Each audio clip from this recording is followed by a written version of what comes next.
ಯೇಸುರಾಜನಿಗೆ ಎಂದೆಂದಿಗೂ ಸ್ತೋತ್ರ. Hallelujah hallelujah ಹಾಡುವೆ, ಆನಂದ ಧ್ವನಿಯಿಂದ ಹೊಗಳುವೆ. ಹಲ್ಲೆಲೂಯ ಹಲ್ಲೆಲೂಯ ಹಾಡುವೆ, ಆನಂದ ಧ್ವನಿಯಿಂದ ಹೊಗಳುವೆ. ಜಯ ಕೊಡುವ ದೇವರಿಗೆ ಕೋಟಿ ಕೋಟಿ ಸ್ತೋತ್ರ. ಜೀವ ನೀಡುವ ಯೇಸುರಾಜನಿಗೆ ಜೀವಿತವೆಲ್ಲ ಸ್ತೋತ್ರ.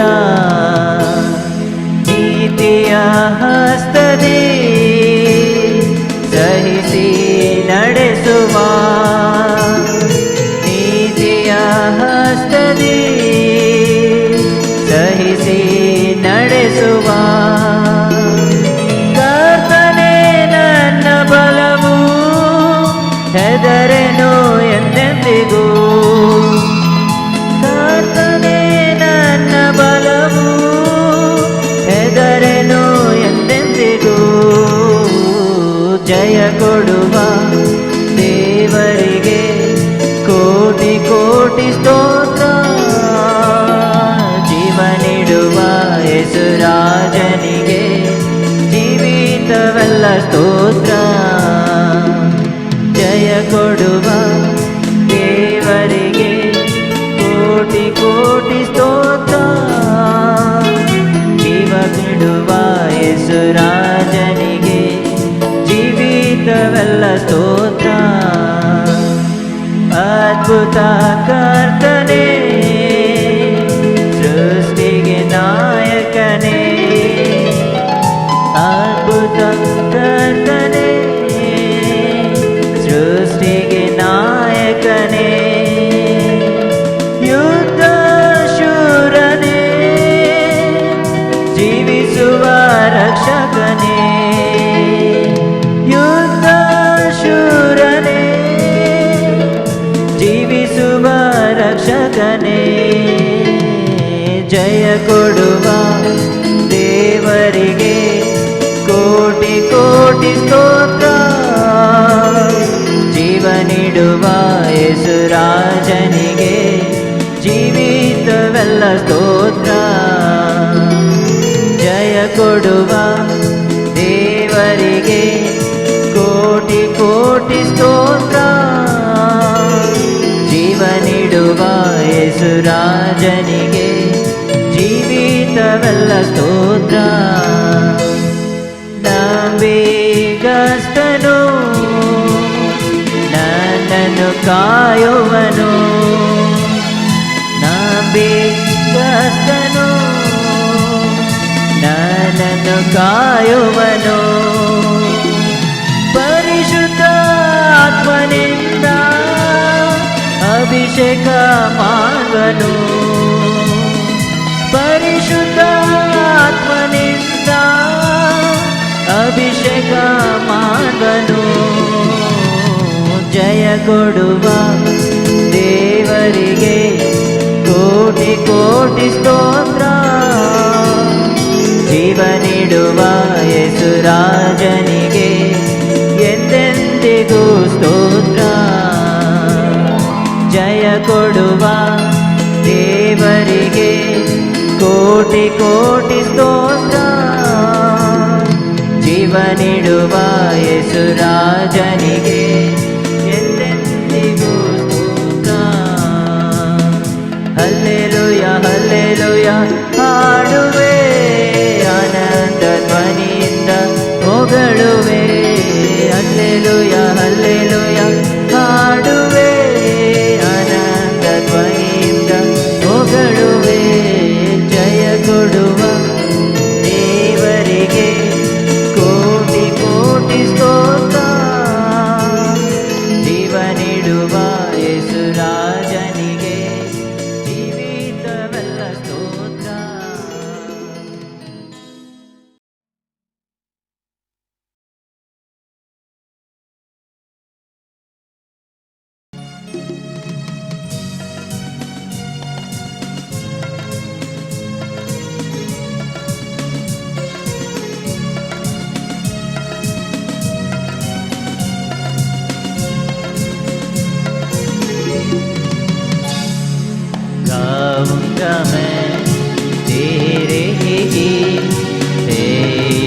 तू है महान, तेरा ही नाम मेरे मसीह, लेता हूँ सुबह और शाम।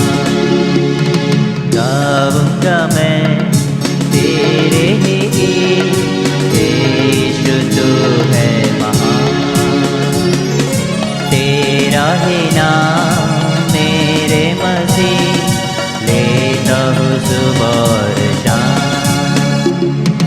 मैं गुनाहों में पड़ा, तेरे प्रेम से मैं दूर था, तेरे सम्मुख आने के लायक मैं खड़ा भी योग्य न था। जब मैं गुनाहों में पड़ा, तेरे प्रेम से मैं दूर था, तेरे सम्मुख आने के लायक मैं खड़ा भी योग्य न था। पर तू ही मेरे सहारा बना, अपने पास मुझे बुलाया, इसलिए मसीह होठों से अपनी स्तुति तेरी करूँगा। गाऊँगा मैं तेरे ही गीत, यीशु तू है महान, तेरा ही नाम मेरे मसीह, लेता हूँ सुबह और शाम। गाऊँगा मैं तेरे ही गीत, यीशु तू है महान, तेरा ही नाम मेरे मसीह, लेता हूँ सुबह और शाम। तेरे अनुग्रह तेरी दया को कैसे भूलूं मैं मसीह, मेरे शाप को तूने हटा कर खुद शापित बना मसीह। तेरे अनुग्रह तेरी दया को कैसे भूलूं मैं मसीह, मेरे शाप को तूने हटा कर खुद शापित बना मसीह।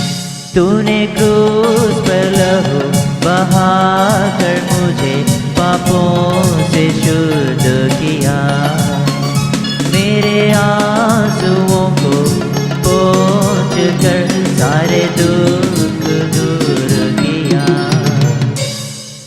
गाऊंगा मैं तेरे ही गीत, यीशु तू है महान, तेरा ही नाम मेरे मसीह, लेता हूँ सुबह और शाम।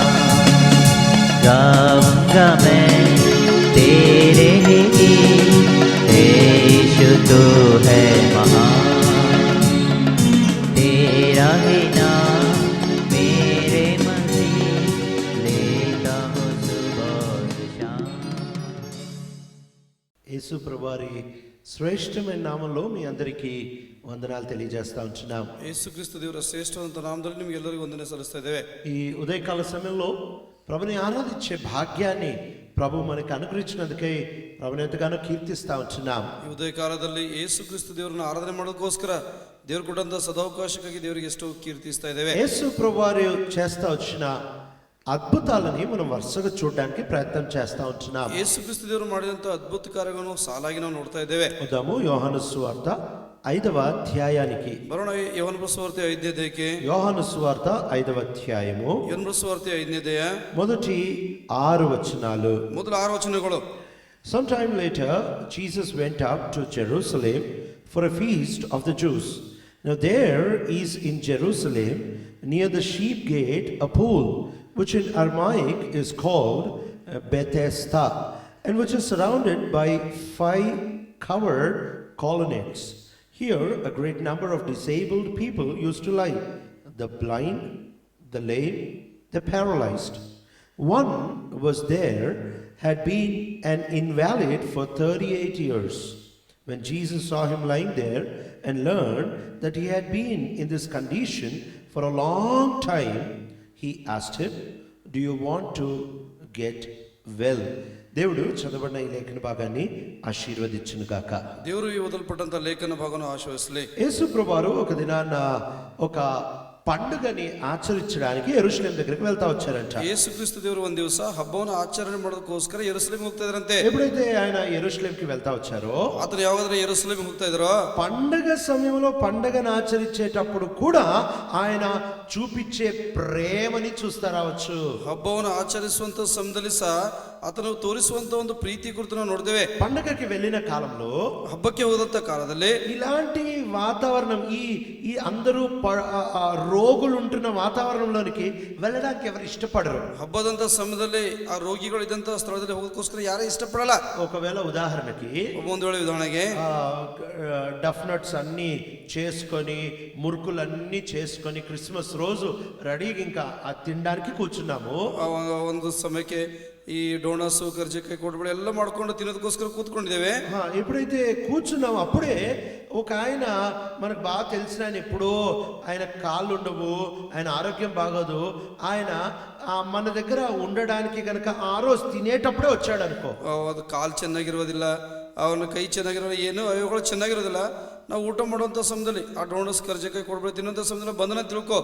ఆయన ఇంకా వచ్చి 10 రోజులు మీ దగ్గరే ఉంటాను అని చెప్పి ఆ రోజే క్రిస్మస్ రోజే చక్కగా మనము మధ్యాహ్నం భోజనం చేసేటప్పుడు వచ్చాడు అనుకో. క్రిస్మస్ ದಿವಸನೇ ನಾವು ಊಟ ಮಾಡುವಂಥ ಸಮಯದಲ್ಲಿ ఆ వ్యక్తి ಬಂದನ ತಿಳ್ಕೊ మధ్యాహ్న ವೇಳೆಯಲ್ಲಿ మనకి చాలా ఇబ్బంది అనిపిస్తుంది. ఈ రోజు ఎందుకు వచ్చాడు, రేపటి వస్తే బాగుండు కదా, ఈ ದಿವಸ ಯಾಕೆ ಬಂದ ನಾಳೆ ಬಂದ್ರೆ ಸರಿಯಾಗಿತ್ತಿಲ್ಲ.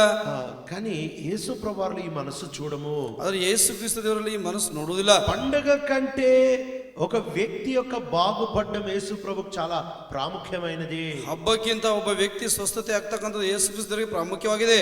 కాబట్టి మనము మొదటి కారణం ఏమిస్తామంటే, పండగ అప్పుడు ఉత్సాహంగా ఉండాలి. ఇట్లాంటి వాళ్ళతో మనకేం పని, ನಾ ಹಬ್ಬದಂತ ಸಮಯದಲ್ಲಿ ನಾವು ಉತ್ಸಾಹದಿಂದ ಇರೋಣ, ಇಂಥವ್ರೊಂದಿಗೆ ನಮ್ದು ಏನ್ ಕೆಲಸದ. కానీ యేసు ప్రభువారు ఇలాంటి వాళ్ళ దగ్గరికి వెళ్ళారంట. ಅದು ಯೇಸು ಕ್ರಿಸ್ತದವರು ಇಂಥವ್ರ ಹತ್ತಿರ ಹೋಗಿದಾರಂತೆ. ఆయనకి తెలుసు ఆ స్థానములో అందరూ గుడ్డోళ్ళు, కుంటోళ్ళు, పక్షవాయువులు పడి ఉంటారని బాగా తెలుసు. ಆ ಸ್ಥಳದಲ್ಲಿ ಕುರುಡರು, ಕುಂಟರು, ಪಾರ್ಶ್ವ ರೋಗಿಗಳು ಬಿದ್ದಿರ್ತಾರಂತ ಆತನಿಗೆ ಚೆನ್ನಾಗಿ ಗೊತ್ತು. ఆయనను అక్కడికి వెళ్తా వచ్చారంట. ಆದ್ರೂ ಸರ ಆತನು ಅಲ್ಲಿಗೆ ಹೋಗ್ತಾ ಬಂದರಂತೆ. అక్కడికి వెళ్ళి ఏం చేస్తా వచ్చారు, ಅಲ್ಲಿಗೆ ಹೋಗಿ ಏನ್ ಮಾಡ್ತಾ ಬಂದರೆ, ఎవరి దగ్గరికి వెళ్తా వచ్చారు, ಯಾರ ಹತ್ರ ಹೋಗ್ತಾ ಬಂದರೆ. 5వ వచనంలో, 5ನೇ ವಚನದಲ್ಲಿ, one who was there had been an invalid for 38 years. 5ನೇ ವಚನ, ಅಲ್ಲಿ 38 ವರ್ಷದಿಂದ ರೋಗಿಯಾಗಿದ್ದ ಒಬ್ಬ ಮನುಷ್ಯನಿದ್ದನು. 38 సంవత్సరాల నుంచి రోగగ్రస్తుడుగా ఉన్నాడంట. 38 ವರ್ಷದಿಂದ ರೋಗಗ್ರಸ್ತನಾಗಿದ್ದನಂತೆ. 38 సంవత్సరాలు అంటే దాదాపు సగ జీవితము ఈయన ఆరోగ్యం బాగలేదు. 38 ವರ್ಷ ಅಂದ್ರೆ ಅರ್ಧ ಜೀವಿತ ಇವನ ರೋಗ ಸ್ವಸ್ಥತೆ ಆಗಲಿಲ್ಲ. చక్కగా తాజాగా తిరిగేవాడి దగ్గరే ఒక 2 రోజులు స్నానం చేయకపోతే అంత ఘోరమైన వాసన వస్తుంది. ಚೆನ್ನಾಗಿ ತಾಜಾವಾಗಿ ತಿರ್ತಕ್ಕಂಥ ವ್ಯಕ್ತಿ ಹತ್ರ 2 ದಿವಸ ಬಿಟ್ಟು ಸ್ನಾನ ಮಾಡಿದ್ರೆ ಹೆಂಗಿರ್ತದೆ. అట్లాంటిది 38 సంవత్సరాల నుంచి ఆయన అనారోగ్యతతో ఆ స్థలంలో ఉన్నట్టు మనం చూస్తా రావచ్చు. 38 ವರ್ಷದಿಂದ ಅನಾರೋಗ್ಯದಿಂದ ಆ ಸ್ಥಳದಲ್ಲಿ ಇದ್ದಂತ ನಾವು ನೋಡ್ತೇವೆ. 38 సంవత్సరాల నుంచి అనారోగ్యత ఉంది. 38 ವರ್ಷದಿಂದ ಅನಾರೋಗ್ಯ ಇದೆ. ఎంత ఘోరమైన వాసన, ఎంత ఘోరమైన దుస్థితిలో ఉండుంటాడు. ಎಷ್ಟು ಘೋರವಾದಂತ ವಾಸನೆ, ಎಷ್ಟು ಘೋರವಾದಂತ ದುರ್ಸ್ಥಿತಿಯಲ್ಲಿ ಇರ್ತಾನೆ. అక్కడితో ఆగట్లేదు, ಅಲ್ಲಿಗೆ ಸರ್ ಇರ್ತಲ್ಲ. ఈయనకి సహాయము చేసే వాళ్ళు ఒక్కరు కూడా లేరంట. ಈತನಿಗೆ ಸಹಾಯ ಮಾಡ್ತಕ್ಕಂಥ ಒಬ್ಬರು ಸಹ ಇಲ್ಲಂತೆ. 7వ వచనంలో మాటను చూస్తా రావచ్చు, నాకు సహాయం చేయడానికి ఒక్కరు కూడా లేరు. 7ನೇ ವಚನದಲ್ಲಿ ಮಾತನಾಡಬಹುದು, ನನಗೆ ಸಹಾಯ ಮಾಡ್ತಕ್ಕಂಥ ಒಬ್ಬರು ಸಹ ಇಲ್ಲ. అంటే ఒక మాటలో ఆశలన్నీ వదిలేసుకున్నాడు. ಇನ್ನೊಂದು ಮಾತಿನಲ್ಲಿ ಹೇಳಬೇಕಾದ್ರೆ ಆಶೆ ಎಲ್ಲ ಬಿಟ್ಟಿದ್ದಾನೆ. బెతెస్దా కోనేటే నా చివరి ఆశ అనుకొని ఉన్నాడు అక్కడ. ಈ ಬೆತೆಸ್ದ ಕೊಳವೆನೇ ನನ್ನ ಕೊನೆಯ ಆಶೆ ಅಂತ ಅನ್ಕೊಂಡಿದ್ದಾನೆ. అది కూడా ఆ బెతెస్దా కోనేట్లో ఎవరంటే ఈయన ఆశ, ಬೆತೆಸ್ದ ಕೊಳವೆಲಿ ಈತನ ಆಸೆ ಏನಂತೆ. అక్కడ ఎప్పుడైతే దేవదూత వచ్చి ఆ నీళ్ళని కదుపుతా ఉంటారో, ಯಾವಾಗಾದ್ರೆ ದೇವದೂತ ಬಂದು ಆ ನೀರನ್ನು ಈ ರೀತಿ ಕಲಿಸ್ತಾ ಇರ್ತಾನೋ, అప్పుడు మొదటి ఎవరు దాంట్లోనికి వెళ్తారో వాళ్ళు బాగుపడతారు. ಮೊದಲು ಆ ನೀರಿನಲ್ಲಿ ಯಾರು ಹೋಗ್ತಾರೋ ಅವ್ರು ಸ್ವಸ್ಥತೆ ಹೊಂತಾರೆ. ఈయన దానికోసం ఎదురు చూస్తా ఉంటున్నాడు. ಈತನ ಅದಕ್ಕೋಸ್ಕರ ಎದುರು ನೋಡ್ತಾ ಇದ್ದಾನೆ. నేను బాగుపడాలి అని అనుకుంటా ఉంటున్నాడు. ನಾನು ಸ್ವಸ್ಥತೆ ಹೊಂದಬೇಕಂತಾನೆ. కానీ ఈయన స్వస్థత దొరకడానికి ఆస్కారమే లేకుండా పోయింది. ಈತನ ಸ್ವಸ್ಥತೆ ಹೊಂದಕ್ಕೋಸ್ಕರ ಆ ಅವಸರತೆ ಇಲ್ಲದೆ ಹೋಗಿದೆ. దేవదూత వచ్చి ఈ నీళ్ళని కదపడం అసలు ఇది చాలా విచిత్రంగా ఉంది కదా. ದೇವದೂತನು ಬಂದು ಆ ನೀರು ಉಕ್ಕುವಂತೆ ಮಾಡುವುದು ಬಹಳ ವಿಚಿತ್ರವಾಗಿದೆಯಲ್ಲ. ఈ దేవుని దూతని దేవుడు పంపించేటప్పుడు ಈ ದೇವದೂತನನ್ನು ದೇವರು ಕಳಿಸುವಾಗ కరెక్ట్గా ఒక వ్యక్తిని స్వస్థపరచాలని దేవుడు నియమించుకొని దేవదూతను పంపించేవాడు. ಸರಿಯಾಗಿ ಒಬ್ಬ ವ್ಯಕ್ತಿಗೆ ಸ್ವಸ್ಥತೆ ಮಾಡಬೇಕಂತ ಹೇಳಿ ದೇವರೊಬ್ಬ ದೇವದೂತನಿಗೆ ಕಳಿಸ್ತಕ್ಕಂಥವ್ರು. అంటే ఈ 38 సంవత్సరాల అనారోగ్యతతో ఉండేవాడు. ಈ 38 ವರ್ಷದ ಅನಾರೋಗ್ಯದಿಂದಿರುವವನು ప్రతిసారి నీళ్ళల్లో పడకుండా ఉండడానికి దేవుడు చూసుకొని నీళ్లు కదిపించాడు. ಪ್ರತಿ ಸಾರಿ ಇವ ನೀರಿನಲ್ಲಿ ಬೀಳಲಾರದಂತೆ ದೇವರು ನೋಡಿಕೊಂಡು ಆ ನೀರನ್ನು ಉಕ್ಕಿಸುವಂತೆ ಮಾಡಿದ್ದಾರೆ. ఎప్పుడైతే ఈ వ్యక్తి దేవుడే ఆ నీళ్లు కదిపించేవాడు దేవదూతతో, ఈ వ్యక్తి పడకుండా ఈ వ్యక్తికి స్వస్థత రాకుండా దేవుడు చూసేవాడు. ಆ ದೇವರೇ ಆ ನೀರನ್ನು ಉಕ್ಕಿಸುವಂತೆ ಮಾಡ್ತಕ್ಕಂಥವ್ರು ದೇವದೂತನ ಮೂಲಕ ಈ ವ್ಯಕ್ತಿ ಅದರೊಳಗೆ ಬೀಳಲಾರದಂತೆ ಮಾಡಿದಂಥವ್ರು ಕಾಪಾಡಿದಂಥ ದೇವರು ಸಹ ದೇವರೇ. కాబట్టి ఎందుకు దేవుడు ఈ వ్యక్తిని దానిలో పడకుండా చేస్తా వచ్చాడు? ಯಾಕೆ ದೇವರು ಈ ವ್ಯಕ್ತಿಯನ್ನು ಒಳಗಡೆ ಬೀಳಲಾರದಂತೆ ನೋಡ್ಕೊಂಡಿದ್ದಾರೆ? యేసు ప్రభు నుంచి స్వస్థత ఇవ్వాలనుకున్నాడు. ಯೇಸು ಕ್ರಿಸ್ತು ದೇವರ ಮೂಲಕ ಸ್ವಸ್ಥತೆ ಕೊಡಬೇಕಂದರೆ అది ఆయన ప్రణాళిక, ಅದು ಆತನ ಒಂದು ಯೋಜನೆ, అది ఆయన యొక్క చిత్తము, ಅದು ಆತನ ಒಂದು ಚಿತ್ತ. కేవలము ఏదో ఆయన అనుకున్నట్టు నీళ్ళలో పడే స్వస్థత ఇవ్వాలని దేవుడు ఇష్టపడట్లేదు. ಏನೋ ಆತನ ಅಂದುಕೊಂಡಿದ್ದ ಹಾಗೆ ನೀರಿನಲ್ಲಿ ಬಿದ್ದು ಸ್ವಸ್ಥತೆ ಹೊಂದಿಕೊಳ್ಳಬೇಕಂತ ದೇವರು ಅಂತ ಇಲ್ಲ. దేవుడు ఏ స్వస్థత ఇవ్వాలనుకుంటున్నాడంటే యేసు ప్రభుని కలిపిచ్చి యేసు ప్రభుని దగ్గర తీసుకొచ్చి స్వస్థత ఇవ్వాలనుకుంటున్నాడు. ಯೇಸು ಕ್ರಿಸ್ತದವರು ಯಾವ ಸ್ವಸ್ಥತೆ ಕೊಡ್ಬೇಕಂತಂದ್ರೆ ಯೇಸು ಕ್ರಿಸ್ತದವರಿಗೆ ಭೇಟಿಯಾಗಿ ಆ ಸ್ವಸ್ಥತೆ ಕೊಡ್ಬೇಕಂತಂದ್ರೆ మనం ఎంత ధన్యులం అంటే ನಾವು ಎಷ್ಟು ಧನ್ಯರಂದ್ರೆ యేసు ప్రభుని కలవక మునుపు ఎన్నో పరిష్కారాలు మనము ప్రయత్నించుంటాము. ಯೇಸು ಕ್ರಿಸ್ತ ದೇವರೊಂದಿಗೆ ಭೇಟಿಯಾಗಲಾರದೆ ಅನೇಕ ಪರಿಹಾರವನ್ನು ನಾವು ಮಾಡಿರ್ತೇವೆ. అయితే ఏవి పని చేయకుండా దేవుడే చేశాడు. ಅದು ಯಾವುದು ಸಹ ಕೆಲಸ ಮಾಡಲಾರದಂತೆ ದೇವರೇ ಮಾಡಿದ್ದಾರೆ. నయమాను ఎన్ని ఔషధాలు తీసుకున్నా తన కుష్టు పోకుండా దేవుడే చేశాడు. ನಾಮನು ಎಷ್ಟೇ ಔಷಧಿಗಳನ್ನು ತೆಗೆದುಕೊಂಡ್ರು ಸಹ ಆ ಕುಷ್ಠ ವಾಸಿ ಆಗಲಾರದಂತೆ ದೇವರೇ ಮಾಡಿದಾನೆ. ఎందుకు అనంటే మనం ప్రభువుని నేరుగా కలవాలనేదే దేవుని యొక్క ఆలోచన. ಯಾಕಂದ್ರೆ ನಾವು ದೇವರಿಗೆ ನೇರವಾಗಿ ಭೇಟಿಯಾಗಬೇಕಂದ್ರೆ ದೇವರ ಆಲೋಚನೆ. ఎప్పుడైతే మన హృదయం ఘోరమైన వ్యాధి కలిగింది దాన్ని ఎవరు గుర్తుపట్టగలరు? ನಮ್ಮ ಹೃದಯ ಘೋರವಾದಂತ ವ್ಯಾಧಿಯಿಂದಿದೆ ಅಂತ ಯಾರು ಗುರುತು ಹಿಡಬಲ್ಲರು? ఎందుకు అంత ఘోరమైన వ్యాధిని దేవుడు పాపం బట్టి కలగజేస్తా వచ్చాడు? ಯಾಕೆ ಅಷ್ಟು ಘೋರವಾದಂತ ವ್ಯಾಧಿಯನ್ನು ಪಾಪದ ಮೂಲಕ ಅವರು ದೇವರು ಮಾಡ್ತಾ ಬಂದರೆ? ఎందుకంటే ఆ రోగం బట్టి మనం ప్రభు దగ్గరికి వస్తాం కాబట్టి. ಯಾಕಂದ್ರೆ ಆ ರೋಗದ ಕಾರಣದಿಂದ ನಾವು ಯೇಸು ಕ್ರಿಸ್ತ ದೇವರ ಹತ್ರ ಬರ್ತೇವೆ. కాబట్టి ఈ రోజు మన ధైర్యం ఏంటంటే ಈ ದಿವಸ ನಮ್ಮ ಧೈರ್ಯ ಏನಂದ್ರೆ నా పరిస్థితి అంత ఘోరంగా అవుతున్నా, ನಮ್ಮ ಪರಿಸ್ಥಿತಿ ಎಷ್ಟೇ ಘೋರವಾದರೂ ಸಹ నా పరిస్థితి ఎంత అధ్వానముగా ఎంత బాగుపడలేనట్టుగా మారిపోతున్నా, ನನ್ನ ಪರಿಸ್ಥಿತಿ ಎಷ್ಟೇ ಕಳವಳದಿಂದ ಸ್ವಸ್ಥತೆ ಆಗಲಾರಂತ ಪರಿಸ್ಥಿತಿ ಇದ್ರು ಸಹ దీని వెనకాల దేవుడున్నాడు. ಇದ್ರ ಹಿಂದೆ ದೇವರಿದ್ದಾರೆ. ఆదికాండం 22వ అధ్యాయంలో అబ్రాహాము తన కుమారుణ్ణి బలిపీఠం మీద ఎప్పుడైతే పెడతా వచ్చాడు, ಆದಿಕಾಂಡ 22ನೇದಲ್ಲಿ ತನ್ನ ಮಗನನ್ನು ಯಾವ ಯಜ್ಞದ ವೇದಿ ಮೇಲೆ ಇಡ್ತಾ ಬಂದನೋ, కత్తిని పైకెత్తి చంపేద్దాం అనుకుంటున్నప్పుడు ಕತ್ತಿಯನ್ನು ಮೇಲೆತ್ತಿ ಕೊಲ್ಲುವಂತ ಸಮಯದಲ್ಲಿ ఈ పరిస్థితి అంతా ఎవరు తెచ్చారు? ಈ ಪರಿಸ್ಥಿತಿ ಎಲ್ಲ ಯಾರು ತಂದರೆ? దేవుడే తెచ్చాడు. ದೇವರೇ ತಂದರೆ. దేవుడే కొండ చెప్పాడు, దేవుడే కొడుకుని చెప్పాడు, దేవుడే కత్తిని చెప్పాడు. ದೇವರೇ ಬೆಟ್ಟ ತೋರಿಸಿದರೆ, ದೇವರೇ ಮಗನಿಗೆ ತೋರಿಸಿದರೆ, ದೇವರೇ ಕತ್ತಿನ ಎತ್ತಂತ ಮಾಡಿದರೆ. అయితే ఇదంతా ఎందుకు చేశాడంటే దాని ద్వారా ఆయన పరిచయం అవడానికి చేశాడు. ಇದು ಎಲ್ಲ ಇಷ್ಟೆಲ್ಲ ಯಾಕೆ ಮಾಡಿದರೆ? ಅದರ ಮೂಲಕ ಆತನ ಸೇವೆ ಆಗೋದಕ್ಕೋಸ್ಕರ ಮಾಡಿದರೆ. ఎందుకంటే ఆ కొండ మీద కొడుకుని పెట్టి కత్తెత్తితేనే ఆ పొట్టేలు యేసు ప్రభుకు సాదృశ్యంగా దొరుకుతుంది. ಆ ಬೆಟ್ಟದ ಮೇಲೆ ಆ ಮಗನ ಮೇಲೆ ಕೈ ಎತ್ತಿದರೆ ಅದಕ್ಕೆ ಸಾದೃಶ್ಯವಾಗಿ ಯೇಸು ಕ್ರಿಸ್ತರು ಸಿಗ್ತಾರೆ. యేసు ప్రభు వారు దొరకడానికి ఈయన ఇదంతా చేయాల్సి వచ్చింది. ಯೇಸು ಕ್ರಿಸ್ತರು ಸಿಗೋದಕ್ಕೋಸ್ಕರ ಇದೆಲ್ಲ ಮಾಡಬೇಕಾಯ್ತು. ఈనాడు మన జీవితంలో ఎంత గొప్ప ఆదరణ అంటే ಈ ದಿವಸ ನಮ್ಮ ಜೀವಿತದಲ್ಲಿ ಎಷ್ಟು ಆದರಣೆ ಅಂದ್ರೆ మన జీవితంలో ఏమి జరుగుతున్నా ನಮ್ಮ ಜೀವಿತದಲ್ಲಿ ಏನೇ ಜರುಗಿದ್ರು ಸಹ దాని వెనకాల దేవుడు మనల్ని కలవాలని చెప్పి దాన్ని జరగనిస్తున్నాడు. ಅದ್ರ ಹಿಂದೆ ಆತನ ದೇವರು ಏನೋ ಜರುಗಬೇಕಂತ ಹೇಳಿ ಅದಕ್ಕೆ ಆ ರೀತಿ ಮಾಡ್ತಾರೆ. ఆయన మనల్ని కలవాలనుకుంటున్నాడు. ಆತ ನಮ್ಗೆ ಭೇಟಿಯಾಗಬೇಕಂತಂದ್ರೆ ఈ 38 సంవత్సరాల రోగములో ఉంటున్నవాడు, ಈ 38 ವರ್ಷದಿಂದ ರೋಗದಲ್ಲಿ ಇದ್ದಂತವನು ఈయన మీద దేవునికి ఎంత ప్రేమ ఉంటా వచ్చిందంటే ಈತನ ಮೇಲೆ ದೇವರಿಗೆ ಎಷ್ಟು ಪ್ರೀತಿ ಇರ್ತಾ ಬಂದಂದ್ರೆ వేరే వాడు సహాయం చేస్తే స్వస్థత ఇవ్వాలనుకోవట్లేదు, ಬೇರೆಯವರು ಸಹಾಯ ಮಾಡಿದ್ರೆ ಸ್ವಸ್ಥತೆ ಕೊಡ್ಬೇಕಂತಲ್ಲ, దేవదూత ఇచ్చే స్వస్థత ఇవ్వాలనుకోవట్లేదు, ದೇವದೂತನು ಕೊಡ್ತಕ್ಕಂಥ ಸ್ವಸ್ಥತೆ ಕೊಡ್ಬೇಕಂತ ಇಲ್ಲ, నీళ్ళు ఇచ్చే స్వస్థత ఇవ్వాలనుకోవట్లేదు, ನೀರು ಕೊಡ್ತಕ್ಕಂಥ ಸ್ವಸ್ಥತೆ ಕೊಡ್ಬೇಕಂತ ಇದಲ್ಲ, నేరుగా యేసు ప్రభు ఇచ్చే స్వస్థత ఇవ్వాలనుకుంటున్నాడు. ನೇರವಾಗಿ ಯೇಸು ಕ್ರಿಸ್ತ ದೇವರು ಕೊಡ್ತಕ್ಕಂಥ ಸ್ವಸ್ಥತೆ ಕೊಡ್ಬೇಕಂತಂದ್ರೆ ఈనాడు మన సమస్యలు తీరడానికి యేసు ప్రభు తండ్రి అయిన దేవుడు ఏదో ఒక దేవదూతను లేకపోతే ఏదో డబ్బు లేకపోతే ఏదన్నా వనరులు ఇచ్చేయచ్చు.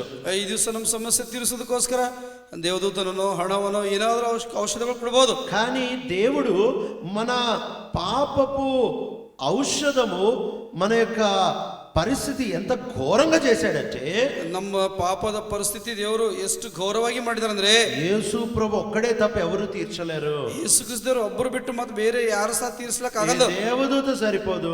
ಆ ದೇವದೂತನ ಸಹ ಸರಿ ಹೋಗಲ್ಲ. అందుకనే హెబ్రీయులకి రాస్తా వచ్చే పత్రికలో ಅದಕ್ಕೋಸ್ಕರ ಇಬ್ರಿಯ ಪತ್ರಿಕೆಯಲ್ಲಿ మొదటి అధ్యాయము ಮೊದಲನೇ ಅಧ್ಯಾಯ మొదటి 2 వచనాలు, ಮೊದಲ 7 ವಚನಗಳು. In the past God spoke to our forefathers through the prophets at many times and in various ways, but in these last days he has spoken to us by his son, whom he appointed heir of all things, and through whom he made the universe. ಇಬ್ರಿಯ ಪತ್ರಿಕೆ ಮೊದಲನೇ ಅಧ್ಯಾಯ ಮೊದಲ 2 ವಚನಗಳು. ಪುರಾತನ ಕಾಲದಲ್ಲಿ ನಮ್ಮ ಪಿತೃಗಳ ಸಂಗಳ ಪ್ರವಾದಿಗಳ ಬಾಯಿಂದ ಭಾಗವಾಗಿಯೂ ವಿಧ ವಿಧವಾಗಿಯೂ ಮಾತಾಡಿದ ದೇವರು ಈ ಅಂತ್ಯ ದಿನಗಳಲ್ಲಿ ನಮ್ಮ ಸಂಗಡ ಮಗನ ಮುಖಾಂತರ ಮಾತಾಡಿದ್ದಾನೆ. ಈತನನ್ನು ಎಲ್ಲಕ್ಕೂ ಬಾಧ್ಯನನ್ನಾಗಿ ನೇಮಿಸಿದನು. ఈతన మూలకవే జగత్తును ఉంటూ ಮಾಡಿದನು. ఇశ్రాయేల్ అక్కర్ల కొరకు మోషే ప్రవక్తల ద్వారా మాట్లాడాడు. ఇశ్రాయేలರ ಒಂದು ಅವಸರತೆಗೋಸ್ಕರ మోషే ప్రవాది ಮೂಲಕ ಮಾತಾಡಿದ್ದಾರೆ. కానీ నీ అక్కర్ల కొరకు నేరుగా యేసు ప్రభు ద్వారా మాట్లాడాడు. ಅದು ನಿನ್ನ ಅವಸರತೆಗೋಸ್ಕರ ಯೇಸು ಕ್ರಿಸ್ತರು ನೇರವಾಗಿ ಮಾತಾಡಿದ್ದಾರೆ. ఆ కాలంలో ఉంటున్న ప్రజల అక్కర్ల కొరకు ఆయన సూచక్రియలు అద్భుత కార్యాల ద్వారా మాట్లాడాడు. ಆ ಕಾಲದಲ್ಲಿ ಇರ್ತಕ್ಕಂಥ ಪ್ರಜೆಗಳಿಗೋಸ್ಕರ ಸೂಚಕ ಕಾರ್ಯಗಳನ್ನು ಅದ್ಭುತ ಕಾರ್ಯಗಳನ್ನು ಮಾಡ್ತಾ ಬಂದರೆ, కానీ మన అక్కర తీర్చడానికి ఆయన నేరుగా తన ప్రియ కుమార్ ఏకైక కుమార్ యేసు ప్రభు ద్వారా మాట్లాడుతున్నాడు. ಅದರ ನಮ್ಮ ಅವಸರತೆಯನ್ನು ತೀರಿಸೋದಕ್ಕೋಸ್ಕರ ತನ್ನ ಪ್ರಿಯನಾಗಿರ್ತಕ್ಕಂಥ ಮಗನು ಒಬ್ಬನೇ ಮಗನಾಗಿರ್ತಕ್ಕಂಥ ಯೇಸು ಕ್ರಿಸ್ತ ದೇವರ ಮುಖಾಂತರ ಮಾತಾಡ್ತಾ ಬಂದರೆ నిజంగా ఎంత గొప్ప ధన్యత కదా మనకి. నిజವಾಗಿ ಎಷ್ಟು ಧನ್ಯತೆ ನಮಗೆ. ఈ వ్యక్తి ఒకవేళ నీళ్ళని బట్టి దేవదూతను బట్టి మనిషి సహాయం బట్టి బాగుపడుంటే, ಈ ವ್ಯಕ್ತಿ ನೀರಿನ ಮೂಲಕ ದೇವದೂತನ ಮೂಲಕ ಮನುಷ್ಯನ ಆ ಸಹಾಯದಿಂದ ಒಂದು ವೇಳೆ ಸ್ವಸ್ಥತೆ ಹೊಂದ್ರೆ ఆయన బాగుపడి నరకానికి వెళ్ళేవాడు. ಆತನು ಸ್ವಸ್ಥತೆ ಹೊಂದಿ ನರಕಕ್ಕೆ ಹೋಗ್ತಕ್ಕಂತಾನು. కానీ నేను యేసు ప్రభు కలిశాడు. ಆದ್ರೆ ಯೇಸು ಕ್ರಿಸ್ತರಿಗೆ ಭೇಟಿಯಾಗಿದ್ದಾನೆ. 38 సంవత్సరాల రోగం మాత్రమే కాదు కానీ 38 ವರ್ಷದ ರೋಗ ಮಾತ್ರವೇ ಅಲ್ಲ, పుట్టుక నుంచి ఉంటున్న రోగాన్ని తీశాడు.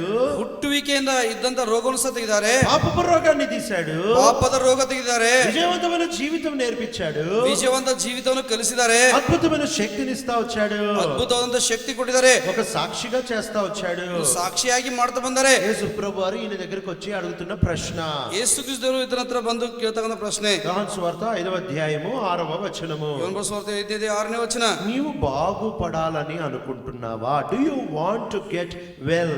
ನಿನಗೆ ಸ್ವಸ್ಥವಾಗಲಿಕ್ಕೆ ಮನಸ್ಸುಂಟೋ? అంటే ఎందుకు ఈ ప్రశ్న అడుగుతున్నాడు? ಯಾಕೆ ಈ ಪ್ರಶ್ನೆ ಕೇಳ್ತಾ ಇದ್ದಾರೆ? నువ్వు స్వస్థపరచబడాలని నీకు ఇష్టం ఉందా? ನೀವು ಸ್ವಸ್ಥತೆ ಹೊಂದಕ್ಕೋಸ್ಕರ ನಿಂಗೆ ಇಷ್ಟ ಇದೆನಾ? అప్పుడు వెంటనే ఈ వ్యక్తి అంటున్నాడు, నాకు ఎవరు లేరయ్యా సాయం చేయడానికి. ತಕ್ಷಣ ಈ ವ್ಯಕ್ತಿ ಹೇಳ್ತಾನೆ, ನನಗೆ ಸಹಾಯ ಮಾಡ್ತಕ್ಕಂಥವ್ರು ಯಾರು ಸಹ ಇಲ್ಲ. ఈ మాట కోసమే దేవుడు ఈ ప్రశ్న అడిగాడు. ಈ ಮಾತಿಗೋಸ್ಕರ ಈ ಪ್ರಶ್ನೆ ದೇವರು ಕೇಳ್ತಾ ಬಂದರೆ, నాకు ఆశ ఉంది, ನನಗೆ ಆಸೆ ಇದೆ, కానీ నాకు సహాయం లేరు. ಅದು ನನಗೆ ಸಹಾಯ ಇಲ್ಲ. రక్షణ అంటే ఇదే. ರಕ್ಷಣೆ ಅಂದ್ರೆ ಇದೆ. ఆశ ఉంది కానీ నాకు సహాయం లేరు. ಆಸೆ ಇದೆ ಆದ್ರೆ ನನಗೆ ಸಹಾಯ ಇಲ್ಲ. ప్రభు నాకు వేరే వాళ్ళు ఎవ్వరు నాకు సహాయం చేయలేరు. ದೇವರೇ, ನನಗೆ ಬೇರೆ ಯಾರು ಸಹ ನನಗೆ ಸಹಾಯ ಮಾಡ್ತಾ ಇಲ್ಲ. నాకు ఆశ ఉంది, ನನಗೆ ಆಸೆ ಇದೆ, కానీ నాకు సహాయం లేదు. ನನಗೆ ಸಹಾಯ ಇಲ್ಲ. యేసు ప్రభువారు దిక్కు లేని వారికి దిక్కుగా మారాలనుకుంటున్నారు. ಯೇಸು ಕ್ರಿಸ್ತದವರೇ ದಿಕ್ಕಿಲ್ಲದವರಿಗೆ ದಿಕ್ಕಾಗಿ ಮಾರ್ಪಾಟಾಗಬೇಕಂತಾದ್ರೆ, సహాయులకి సహాయకుడిగా మారాలనుకుంటున్నాడు. ನಿಸ್ಸಹಾಯರದಂತವರಿಗೆ ಸಹಾಯಕರಾಗಿ ಮಾರ್ಪಡಬೇಕಾಗಂದ್ರೆ, రక్షణ చేసుకోలేని వారికి రక్షణగా మారాలనుకుంటున్నాడు. ರಕ್ಷಣೆಯನ್ನು ಉಂಟು ಕೊಳ್ಳಾರದಂತವರಿಗೆ ರಕ್ಷಣೆ ಆಗಿ ಮಾರ್ಪಾಟಾಗಬೇಕಂತ ಕೋರ್ಕೋತಿದ್ದಾರೆ. అంటే నీ అర్హత కేవలం శూన్యం. నీ అర్హత అవసరం లేదంట. ಅಂದ್ರೆ ನಿನ್ನ ಅರ್ಹತೆನೇ ಅವಶ್ಯಕತೆ ಇಲ್ಲ, ಶೂನ್ಯವಾಗಿದಂತೆ. ఆయన కేవలం ఆయనే నిన్ను రక్షించాలని ఇష్టపడుతున్నాడు. ಕೇವಲ ಆತನು ನಿನ್ನನ್ನು ರಕ್ಷಿಸಬೇಕಂತ ಆತನೇ ಕೋರ್ಕೋತಿದ್ದಾರೆ. కాబట్టి ఆయన నేరుగా వచ్చాడు. ಆತನೇ ನೇರವಾಗಿ ಬಂದರೆ నీ పరిస్థితి ఏంటో నీకు చూపించాడు. ನಿನ್ನ ಪರಿಸ್ಥಿತಿ ಏನಾದ್ರು ನಿಂಗೆ ತೋರಿಸ್ತಾರೆ. నీకు యేసు ప్రభువే దిక్కు అని నీకు నేర్పించాడు. ನಿನಗೆ ಯೇಸು ಕ್ರಿಸ್ತರು ದಿಕ್ಕಂತ ಕಲಿಸಿದ್ದಾರೆ. నీ జీవితంలో కొన్నిసార్లు ప్రభుని మర్చిపోతావు. ನಿನ್ನ ಜೀವಿತದಲ್ಲಿ ಕೆಲವು ಸರ್ತಿ ಯೇಸು ಕ್ರಿಸ್ತರನ್ನು ಮರ್ತೋಗ್ತೀವಿ. ప్రభు పరిస్థితులని ఆయన ఒక్కడే దిక్కు అని గుర్తు చేసేటట్టు అనుమతిస్తాడు. ಯೇಸು ಕ್ರಿಸ್ತರು ಒಬ್ಬರೇ ನಿನಗೆ ದಿಕ್ಕಂತ ಅರ್ಥ ಆಗುವಂತ ರೀತಿಯಲ್ಲಿ ನಿನಗೆ ಜ್ಞಾಪಕ ಮಾಡ್ತಾರೆ. అంతేకాదు, రెండోది, ಎರಡನೇದಾಗಿ యేసు ప్రభు వారు ఏం చేస్తా వచ్చారు? ಯೇಸು ಕ್ರಿಸ್ತರು ಏನ್ ಮಾಡ್ತಾ ಬಂದರೆ, ఆయనకి యేసు ప్రభు ఒక్కడే దిక్కు అని తెలియజేయడమే కాదు, ಆತನಿಗೆ ಯೇಸು ಕ್ರಿಸ್ತರು ಒಬ್ಬನೇ ದಿಕ್ಕು ತೋರಿಸುವುದರಲ್ಲವ. 8వ వచనంలో, 8ನೇ ವಚನದಲ್ಲಿ, యోహాను సువార్త 5వ అధ్యాయం 8వ వచనం, Jesus said to him, get up, pick up your mat and walk. ಈ ಯೋಹಾನ ಸುವಾರ್ತೆ 5ನೇ 8ನೇ ವಚನ, ಯೇಸು ಅವನಿಗೆ ಎದ್ದು ನಿನ್ನ ಹಾಸಿಗೆಯನ್ನು ಹೊತ್ತುಕೊಂಡು ನಡೆ ಎಂದು ಹೇಳಿದನು. నీ పరుపుని ఎత్తుకొని నడువు. ನಿನ್ನ ಹಾಸಿಗೆಯನ್ನು ಎತ್ತುಕೊಂಡು ನಡೆ. ఎందుకు ఆ పాత పరుపుని ఎత్తుకొని నడవమంటున్నాడు? ಯಾಕೆ ಹಳೆ ಆ ಹಾಸಿಗೆಯನ್ನು ತೆಗೆದುಕೊಂಡು ಹೋಗು ಅಂತ ಹೇಳ್ತಾರೆ? సాక్షిగా ఉండడానికి. ಸಾಕ್ಷಿ ಆಗಿರೋದಕ್ಕೋಸ್ಕರ. ఎలాంటి సాక్షి? ಎಂತ ಸಾಕ್ಷಿ? ఆ కింద ఆయన సబ్బాతు దినాన్ని బాగు చేస్తా వచ్చాడు. ಕೆಳಗಡೆ ಆತನು ಸಬ್ಬತ್ ದಿವಸದಲ್ಲಿ ಸ್ವಸ್ಥತೆ ಮಾಡ್ತಾ ಬಂದಾನೆ. అప్పుడు అక్కడ ఉంటున్న ప్రజలు అంటున్న మాట 10వ వచనంలో, 10ನೇ వచನದಲ್ಲಿ ಪ್ರಜೆಗಳು ಹೇಳ್ತಕ್ಕಂಥ ಮಾತು, సబ్బాతు రోజు నువ్వు పరుపు ఎత్తుకొని నడవకూడదు కదా. ಸಬ್ಬತ್ ದಿವಸದಲ್ಲಿ ನಿನ್ನ ಹಾಸಿಗೆಯನ್ನು ಹೊತ್ತುಕೊಂಡು ನಡಿಬಾರ್ದಿಲ್ಲ. అప్పుడు 11వ వచనంలో ప్రభు అంటున్నాడు, 11ನೇ ವಚನದಲ್ಲಿ ಯೇಸು ಕ್ರಿಸ್ತರು ಹೇಳ್ತಾ ಇದ್ದಾರೆ, ఆ వ్యక్తి అంటున్నాడు, ಆ ವ್ಯಕ್ತಿ ಹೇಳ್ತಾನೆ, నన్ను బాగు చేసిన వాడు పరుపు ఎత్తుకొని నడవమన్నాడు. ನನ್ನನ್ನು ಸ್ವಸ್ಥತೆ ಮಾಡಿದಂತವನೇ ನನ್ನ ಹಾಸಿಗೆಯನ್ನು ಹೊತ್ಕೊಂಡು ಹೋಗು ಅಂತ ಹೇಳ್ತಾನೆ. అంటే ఆ యూదులందరినీ ఈయన దాటేశాడు. ಅಂದ್ರೆ ಆ ಯಹೂದ್ಯರೆಲ್ಲರನ್ನು ಈತನು ದಾಟಿದಾನೆ. ఆ యూదుల మతాన్ని ఈయన దాటేశాడు. ಯಹೂದ್ಯರ ಮತವನ್ನು ಈತನು ದಾಟ್ತಾ ಬಂದಾನೆ. యూదులు మతం యొక్క అక్షరాన్ని పాలిస్తున్నారు, పరుపెత్తుకోకూడదు, దుప్పటి ఎత్తుకోకూడదని. ಆ ಯೂದರ ಮತ ಸಂಬಂಧವಾದಂತ ಆ ವಿಷಯಗಳನ್ನು ಆಲೋಚಿಸಿದರೆ ಆ ಹಾಸಿಗೆ ಹೊತ್ಕೊಂಡು ಹೋಗಬಾರ್ದು ಅಂತ ಹೇಳಿ వాళ్ళు అక్షరానుసారంగా బ్రతుకుతున్నారు, మతపరంగా బతుకుతున్నారు, ಅಕ್ಷರಸವಾಗಿ ಮತಪರವಾಗಿ ಬದುಕ್ತಾ ಇದ್ದಾರೆ. కానీ ఈయన ఆత్మ మాటకి విధేయత చూపించే స్థాయికి వచ్చాడు. ಆದ್ರೆ ಈತನು ಆತ್ಮನ ಮಾತನ್ನು ಕೇಳುವಂತ ಆ ಸ್ಥಾನಕ್ಕೆ ಬಂದಾನೆ. ఎంత గొప్ప ధన్యత కదా. ಎಷ್ಟು ದೊಡ್ಡ ಧನ್ಯತೆ ಅಲ್ಲ. ఇశ్రాయేలీలో ఎంత మంది ఫరిసేయులు, సద్దుకైలు, ప్రధాన యాజకులు ఉన్నారు. ಇಸ್ರಾಯೇಲರಲ್ಲಿ ಸದ್ದುಕಾಯರು, ಫರಿಸಾಯರು, ಆ ಪ್ರಧಾನ ಯಾಜಕರಿದ್ದರು. వారు రాలేని ఆత్మీయ స్థాయికి 38 సంవత్సరాల రోగగ్రస్తుడు వచ్చాడు. ಅವರು ಬರಲಾರದಂತ ಸ್ಥಾನಕ್ಕೆ 38 ವರ್ಷದ ರೋಗಗ್ರಸ್ತನು ಬಂದಾನೆ. ఎట్లా? ಹೇಗೆ? వాళ్ళు అక్షరాన్ని చేశారు, ఈయన ఆత్మతో వచ్చిన మాటని చేశాడు. ಅವರು ಅಕ್ಷರವಾಗಿ ಮಾಡಿದರೆ, ಈತನು ಆತ್ಮನ ಮಾತಿನ ಮೂಲಕ ಮಾಡಿದಾನೆ. వాళ్ళు మతాన్ని చేశారు, ఈయన విధేయత చూపించాడు. ಅವರು ಮತವನ್ನು ಮಾಡಿದರೆ, ಈತನು ವಿದ್ಯತೆ ತೋರಿಸಿದಾನೆ. వాళ్ళు శరీరంతో చేశారు, ఈయన మనసుతో చేశాడు. ಅವರು ಶರೀರದಿಂದ ಮಾಡಿದ್ದಾರೆ, ಈತನು ಮನಸ್ಸಿನಿಂದ ಮಾಡಿದಾನೆ. ఎంత గొప్ప ధన్యత. ಎಷ್ಟು ದೊಡ್ಡ మన ಧನ್ಯತೆ. ప్రభు మనల్ని రక్షించాడు. ನಮ್ಮ ಯೇಸು ಕ್ರಿಸ್ತರು ನಮ್ಮ ರಕ್ಷಿಸಿದ್ದಾರೆ. రక్షించి మళ్ళీ మతంలో పెట్టలేదు, ರಕ್ಷಿಸಿ ನಮ್ಮನ್ನು ಮತ್ತೆ ಮತದಲ್ಲಿ ಇಟ್ಟಿಲ್ಲ, మతమును దాటిపోవడానికి పెట్టాడు. ಮತವನ್ನು ದಾಟಿ ಹೋಗುವಂತೆ ಮಾಡಿದ್ದಾರೆ. మతంలో నుంచి బయటికి నడుచుకొని వెళ్ళిపోవడానికి పెట్టాడు. ಮತದಿಂದ ಹೊರಗಡೆ ನಡ್ಕೊಂಡು ಹೋಗೋದಕ್ಕಂತೆ ಮಾಡಿದ್ದಾರೆ. విపరీతమైన స్వేచ్ఛలోనికి తెచ్చాడు. ವಿಪರೀತವಾಗಿರ್ತಕ್ಕಂಥ ಸ್ವೇಚ್ಛೆಗೆ ನಡೆಸಿದ್ದಾರೆ. పుట్టి నడిచే స్వేచ్ఛ ఇవి మాత్రం ఇవ్వలేదు, ಬರೀ ನಡೆಸ್ತಕ್ಕಂಥ ಸ್ವೇಚ್ಛೆ ಮಾತ್ರ ಕೊಡಲಿಲ್ಲ, పుట్టి పరిపెత్తుకునే స్వేచ్ఛని మాత్రం, ఆ శక్తిని మాత్రం ఇవ్వలేదు.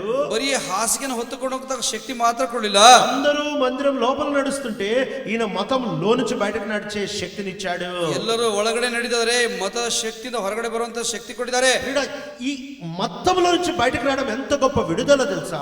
ಈ ಮತದಿಂದ ಹೊರಗಡೆ ಬರ್ತಕ್ಕಂಥದ್ದು ಎಷ್ಟು ದೊಡ್ಡ ಬಿಡುಗಡೆ ಗೊತ್ತಾ. రక్షించబడిన తర్వాత ರಕ್ಷಿಸಲ್ಪಟ್ಟ ನಂತರ ఎన్నో సంవత్సరాలు మతం అనే ఆ దాడి కింద, ఆ కాడి కింద బ్రతికాను. ಎಷ್ಟೋ ವರ್ಷ ಮತ ಎನ್ನುವ ಆ ನೇಗಿಲ ಕೆಳಗಡೆ ಬದುಕಿದ್ದೇನೆ. రక్షించబడిన తర్వాత ರಕ್ಷಿಸಲ್ಪಟ್ಟ ನಂತರ మతం మతం రూల్స్ నియమాలు ఇట్లా అట్లా అట్లా అట్లా అని ಆ ಮತದ ಒಂದು ಈ ರೀತಿ ಅಂತಕ್ಕಂಥದ್ದು. అయితే ಆದರೆ ఎప్పుడైతే ఆ కాడి నా నుంచి విరిగిపోయిందని అర్థమైందో, ಆ ನೊಗ ನನ್ನಿಂದ ಮುರಿದೋಗಿದೆ ಅಂತ ನಂಗೆ ಜ್ಞಾಪಕ ಬಂತು. ఇప్పుడు నియమాలు కాదు, ಇವಾಗ ನಿಯಮಗಳಲ್ಲ, ప్రభుతో ఒక జీవితమైన సంబంధంలో బ్రతకొచ్చు. ಯೇಸು ಕ್ರಿಸ್ತ ದೇವರೊಂದಿಗೆ ಒಂದು ಜೀವಿತ ಸಂಬಂಧವಾಗಿ ಬದುಕಬಹುದು. ప్రభు మనల్ని మతములో కాడిలో పెట్టడానికి రాలేదు. ಆ ಯೇಸು ಕ್ರಿಸ್ತ ದೇವರು ನಮ್ಮನ್ನು ಆ ಮತ ಎನ್ನತಕ್ಕಂತ ಆ ನೇಗಿಲ ಕೆಳಗಡೆ ಅಥವಾ ಆ ಇದ್ರ ಕೆಳಗಡೆ ಬರುವಂತೆ ಮಾಡಿಲ್ಲ, విడుదల ఇవ్వడానికి వచ్చాడు. ಆ ನೊಗದಿಂದ ಬಿಡುಗಡೆ ಕೊಟ್ಟಿದ್ದಾರೆ. మనల్ని బయటకు తీసుకొని రావడానికి వచ్చాడు. ನಮ್ಮನ್ನು ಹೊರಗಡೆ ತೆಗೆದುಕೊಂಡು ಬರುವಂತೆ ಮಾಡಿದ್ದಾರೆ. మనల్ని ఉట్టి భౌతికంగా బాగు చేయడానికి కాదు, పాపాలు కడగడానికే కాదు, ಬರೀ ನಮ್ಮನ್ನು ಸ್ವಸ್ಥತೆ ಮಾಡ್ತಕ್ಕಂಥದ್ದು, ಪಾಪ ತೊಳಿತಕ್ಕಂಥದ್ದೇ ಅಲ್ಲ, మతంలోంచి బయటకు వచ్చే ధన్యత ఇచ్చాడు. ಮತದಿಂದ ಹೊರಗಡೆ ಬರ್ತಕ್ಕಂಥ ಧನ್ಯತೆ ಕೊಟ್ಟಿದ್ದಾರೆ. ఈ భూమి మీద ఎవరు కూడా మతంలోంచి బయటకు రావడం చాలా కష్టం. ಈ ಭೂಮಿ ಮೇಲೆ ಯಾರು ಸಹ ಮತದಿಂದ ಹೊರಗಡೆ ಬರ್ತಕ್ಕಂಥ ಬಹಳ ಕಷ್ಟ. భయం పట్టేస్తుంది, ಭಯ ಉಂಟು ಮಾಡ್ತದೆ, చుట్టుపక్కల ప్రజల దాడులు పడతాయి, ಸುತ್ತಮುತ್ತಲು ಪ್ರಜೆಗಳನ್ನು ದಾಳಿ ಮಾಡ್ತದೆ. మన ప్రభు మనల్ని మతంలోంచి బయటకు లాగేస్తాడు. ಆದ್ರೆ ನಮ್ಮ ಯೇಸು ಕ್ರಿಸ್ತವರು ನಮ್ಮನ್ನು ಮತದಿಂದ ಹೊರಗಡೆ ಎಳೆದಾರೆ. వీళ్ళు అక్షరం మాట్లాడుతున్నారు, ಇವರು ಅಕ್ಷರ ಮಾತಾಡ್ತಾರೆ, ఆయన ఆత్మ మాట్లాడుతున్నాడు. ಆತನು ಆತ್ಮ ಮಾತಾಡ್ತಾನೆ. మూడోది ఈయనకి ఏమైందంట, ಮೂರನೇದಾಗಿ ಈತನಿಗೆ ಏನಾಗಿದಂತೆ, ప్రభు ఈయనని మరలా కలిశాడు. ಯೇಸು ಕ್ರಿಸ್ತರು ಮತ್ತೆ ಈತನಿಗೆ ಭೇಟಿಯಾಗಿದ್ದಾರೆ. మళ్ళీ కలిసి ಮತ್ತೆ ಭೇಟಿಯಾಗಿ 14వ వచనంలో, 14ನೇ ವಚನದಲ್ಲಿ, యోహాను సువార్త 5వ అధ్యాయం 14వ వచనము, యోహాను సువార్త 5ನೇ 14ನೇ ವಚನ. Later Jesus found him at the temple and said to him, see, you are well again, stop sinning or something worse may happen to you. యోಹಾನು ಸುವಾರ್ತೆ 5ನೇ 14ನೇ ವಚನ. ಇದಾದ ಮೇಲೆ ಯೇಸು ಅವನನ್ನು ದೇವಾಲಯದಲ್ಲಿ ಕಂಡುಕೊಂಡು ನಿನಗೆ ಸ್ವಸ್ಥತವಾಯ್ತಲ್ಲ, ಇನ್ನು ಮೇಲೆ ಪಾಪ ಮಾಡಬೇಡ, ನಿನಗೆ ಹೆಚ್ಚಿನ ಕೇಡು ಬಂದಿತ್ತು ಅಂದನು. ఇక మీదట పాపం చేయొద్దు. ಇನ್ನು ಮೇಲೆ ಪಾಪ ಮಾಡಬಾರ್ದು. అంటే ప్రభు ఈయన నుట్టి భౌతికంగానే కాదు, ఆత్మని కూడా రక్షిద్దాం అనుకుంటున్నారు.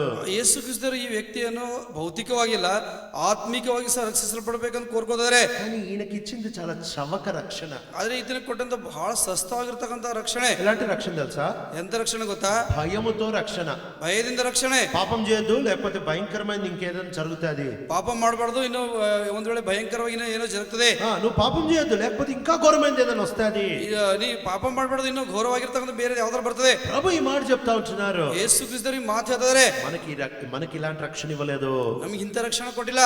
పాపం చేయొద్దు, లేకపోతే నీకు ఇంకా ఘోరమైనది జరుగుతుందని భయపెట్టే రక్షణ ఇవ్వలేదు. ನೀ ಪಾಪ ಮಾಡಬಾರ್ದು, ಇಲ್ಲದ್ರೆ ಇದಕ್ಕಿಂತ ಹೆಚ್ಚಿಗೆ ಘೋರವಾಗಿ ಜరుగుತ್ತಂತ ಭಯಪಡ್ತಾ ಇಲ್ಲ. ప్రభు మనల్ని రక్షించాడు. ಯೇಸು ಕ್ರಿಸ್ತರು ನಮ್ಮ ರಕ್ಷಿಸಿದ್ದಾರೆ. ప్రభు మనల్ని ప్రేమించాడు. ಯೇಸು ಕ್ರಿಸ್ತರು ನಮ್ಮ ಪ್ರೀತಿ ಮಾಡಿದ್ದಾರೆ. నీ ప్రభు నీకు కావాలని, నీ ప్రభు నీకు దగ్గరగా అనుభవించాలని పాపం చేయొద్దంటున్నారు. ನೀನ್ ದೇವ್ರಿಗೆ ಬೇಕಂತ ಹೇಳಿ ಹತ್ತಿರವಾಗಿ ಅನುಭವಿಸಬೇಕಂತ ಯೇಸು ಕ್ರಿಸ್ತರು ಕೋರ್ಕೋತಿದ್ರೆ, ఆయన జీవం నీ లోపల ప్రవహించడానికి పాపం చేయొద్దంటున్నారు. ಆತರ ಜೀವ ನಿನ್ನೊಳಗೆ ಪ್ರವೇಶಿಸೋದಕ್ಕೋಸ್ಕರ ಆತರ ಪಾಪ ಮಾಡಬೇಡ ಅಂತ ಹೇಳ್ತಾರೆ. ఈయన ఆ తర్వాత రెండు విషయాలు జరుగుంటాయి. ಅದಾಂತರ ಎರಡು ವಿಷಯಗಳು ಜరుగుತ್ತವೆ. భయంతో పాపమన్న చేయకుండా ఉండుంటాడు, ಭಯದಿಂದ ಪಾಪ ಮಾಡಲಾರ್ದಾದ್ರೆ ಇರ್ತಾನೆ, లేక పాపం చేసి ఇంకా ఘోరమైన రోగం తెచ్చుకొని ఉంటాడు. ಇದ್ರ ಪಾಪ ಮಾಡಿ ಇನ್ನು ಘೋರವಾದಂತ ರೋಗ ತೆಗೆದುಕೊಂಡಿರ್ತಾನೆ. ఏం చేశాడో బైబిల్లో లేదు. ಏನ್ ಮಾಡಿದಾನೆ ಬೈಬಲ್ ಇಲ್ಲ. మనకి ఇంతకంటే మంచి స్వస్థత ఇచ్చాడు. ಅದು ನಮಗೆ ಇದಕ್ಕಿಂತ ಹೆಚ್ಚಾದಂತ ಸ್ವಸ್ಥತೆ ಕೊಟ್ಟಿದ್ದಾರೆ. రెండింటి దాటేసాం మనము. ನಾವು ಎರಡನ್ನೂ ಸಹ ದಾಟಿದ್ದೇವೆ. భయం బట్టి భక్తి చేయము, ಭಯದಿಂದ ಭಕ್ತಿ ಮಾಡೋದಿಲ್ಲ. రెండవది పాపం చేసి ఇంకా ఘోరమైంది తెచ్చుకోము. ಪಾಪ ಮಾಡಿ ಇನ್ನು ಘೋರವಾಗಿರ್ತಕ್ಕಂಥ ತೆಗೆದುಕೊಳ್ಳೋದಿಲ್ಲ. ఆ విలువ ప్రేమని గ్రహించి, ಆ ಬೆಲೆ, ಆ ಪ್ರೀತಿಯನ್ನು ಗ್ರಹಿಸಿ మనకి మనం స్వయంగా వెళ్ళి ప్రభువా నేను నీ ప్రేమకి బందీనవుతున్నా అంటాము. ನಮ್ಮನ್ನು ನಾವು ಸ್ವಯಂ ಹೋಗಿ ದೇವರೇ ನಿನ್ನ ಪ್ರೀತಿಗೆ ನಾವು ಬಂಧಿತರಾಗ್ತಾ ಇದ್ದೇವೆ ಅಂತ ಹೇಳ್ತೇವೆ. ఈనాడు ప్రభు ఈ మూడంతల అనుభవాన్ని ఇచ్చాడు. ಈ ದಿವಸ ದೇವರು ನಮಗೆ ಈ 3 ಪಟ್ಟು ಅನುಭವ ಕೊಟ್ಟಿದ್ದಾರೆ. ಮೊದಲನೇದಾಗಿ మన నిస్సహాయ పరిస్థితి మనకు చూపించాడు. ನಮಗೆ ಸಹಾಯ ಪರಿಸ್ಥಿತಿ ನಮಗೆ ತೋರಿಸಿದ್ದಾರೆ. ಎರಡನೇದಾಗಿ మనము ఇతరులకి మతం నుంచి బయటకు వెళ్తా సాక్ష్యం చెప్పేటట్టు చేశాడు. ನಮ್ಮನ್ನು ಇತರರಿಗೆ ಆ ಮತದಲ್ಲಿ ಸೇರದಂತೆ ಹೊರಗಡೆ ಬರುವಂತೆ ಸಾಕ್ಷಿಯಾಗಿ ಮಾಡಿದ್ದಾರೆ. ಮೂರನೇದಾಗಿ మనలను ఆయన ప్రేమతో ఆయన బందీగా చేశాడు. ನಮ್ಮನ್ನು ಆತನ ಪ್ರೀತಿಯಿಂದ ಬಂಧಿತರಾಗಿ ಮಾಡಿದ್ದಾರೆ. ఇదంతా ఆయన సిలువను బట్టి నీ కొరకు నా కొరకు సంపాదించి పెట్టాడు. ಇದು ಎಲ್ಲ ಆತನ ಸಿಲುಬೆ ಮೂಲಕ ನನಗೋಸ್ಕರ ನಿನಗೋಸ್ಕರ ಸಂಪಾದಿಸಿದ್ದಾರೆ. ఈనాడు కూడా మన కొరకు విజ్ఞాపన చేస్తున్నాడు. ಆತನ ಈ ದಿವಸ ಸಹ ನಮಗೋಸ್ಕರ ವಿಜ್ಞಾಪನೆ ಮಾಡ್ತಾರೆ. ఇంత గొప్ప విడుదల ఇచ్చిన దేవుడిని, ಇಷ್ಟು ದೊಡ್ಡ ಬಿಡುಗಡೆ ಕೊಟ್ಟಂತ ದೇವರಿಗೆ, మతం నుంచి విడుదల ఇచ్చిన దేవుడు, ಮತದಿಂದ ಬಿಡುಗಡೆ ಕೊಟ್ಟಂತ ದೇವರಿಗೆ, పాపం నుంచి విడుదల ఇచ్చిన దేవుడు, ಪಾಪದಿಂದ ಬಿಡುಗಡೆ ಕೊಟ್ಟಂತ ದೇವರಿಗೆ, నిస్సహాయ పరిస్థితి నుంచి విడుదల ఇచ్చిన దేవుడికి, నిస్సహాయ పరిస్థితిలో ఇದ್ದಂತವರಿಗೆ ಬಿಡುಗಡೆ ಕೊಟ್ಟಂತ ದೇವರಿಗೆ ఏమి ఇవ్వగలము? ಏನು ಕೊಡಬಲ್ಲೆವು? జీవితాన్ని బలిపీఠం మీద పెట్టి, ಜೀವಿತವೆಲ್ಲ ಯಜ್ಞವೇದಿ ಮೇಲೆ ಬಿಟ್ಟು, ఇదిగో ప్రభా నా కొద్ది స్తుతి ఆరాధన, ఇగో ದೇವರೇ ನನ್ನ ಚಿಕ್ಕ ಸ್ತುತಿ ఆరాధనలకు ప్రవేశిద్దాం. ಆರಾಧನೆ ಪ್ರವೇಶ ಮಾಡೋಣ. కొద్ది సమయం మీ గృహంలో సమయం తీసుకొని ಸ್ವಲ್ಪ ಸಮಯ ನಿಮ್ಮ ಮನೆಯಲ್ಲಿ ಸಮಯ ತೆಗೆದುಕೊಂಡು ఒకరి తర్వాత ఒకరు ఆరాధన చేయండి. ಒಬ್ಬರು ಆದ ನಂತರ ಒಬ್ಬರು ಆರಾಧನೆ ಮಾಡಿ ఆరాధనలో ప్రవేశిద్దాం. ಆರಾಧನೆ ಪ್ರವೇಶ ಮಾಡೋಣ.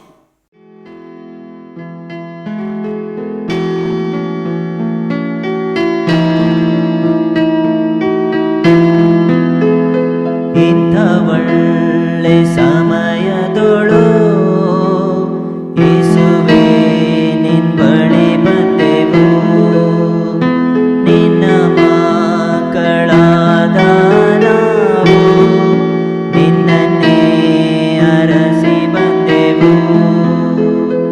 ಇಂಥ ಒಳ್ಳೆ ಸಮಯದೊಳು ಯೇಸುವೇ ನಿನ್ ಬಳಿ ಬಂದೆವು, ನಿನ್ನ ಮಕ್ಕಳಾದ ನಾವು ನಿನ್ನನ್ನೇ ಅರಸಿ ಬಂದೆವು. ನಮ್ಮ ಮೇಲೆ ದಯವಿಡು ಸ್ವಾಮಿ, ನಿನ್ನ ಕರುಣೆಯನ್ನು ತೋರಿಸು.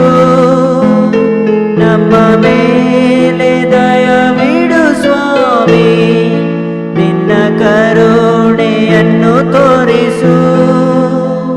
ನಿನ್ನನ್ನೇ ರಕ್ಷಕನಾಗಿ ಕಾಣಲು ಪ್ರೇರಿಸು.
యేసు ప్రభువారి శ్రేష్టమైన నామంలో మీ అందరికీ ఎంతైనా వందనాలు తెలియజేస్తా ఉంటున్నాం. ಯೇಸುಕ್ರಿಸ್ತ ದೇವರ ಶ್ರೇಷ್ಠವಾದ ನಾಮದಲ್ಲಿ ನಿಮಗೆ ಎಷ್ಟು ಆಗಿ ನಾವು ವಂದನೆ ಸಲ್ಲಿಸ್ತಾ ಇದ್ದೇವೆ. మీరందరూ బాగున్నారని నమ్ముతా ఉంటున్నాం. ನೀವೆಲ್ಲರೂ ಚೆನ್ನಾಗಿದ್ದೀರ ಅಂತ ನಾವು ನಂಬುತ್ತೇವೆ. మీరు మీ కుటుంబాలు క్షేమంగా ఉన్నారని నమ్మి ప్రభుని ఎంతగానో స్తుతిస్తా ఉంటున్నాం. ನೀವು ನಿಮ್ಮ కుటుంబದಲ್ಲಿ క్షేమವಾಗಿದ್ದೀರ ಅಂತ ದೇವರನ್ನು ನಂಬಿ ಎಷ್ಟು ಸ್ತುತಿಸ್ತಾ ಇದ್ದೇವೆ.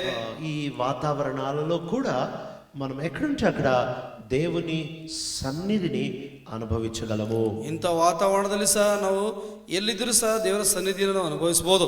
మన బలలో పాలు పొందక మునుపు ನಾವು ಮೇಜಿನಲ್ಲಿ ಭಾಗವಹಿಸುವಾಗ దేవుని యొక్క వాక్యంలోంచి ఒక మాట చదువుకుందాము.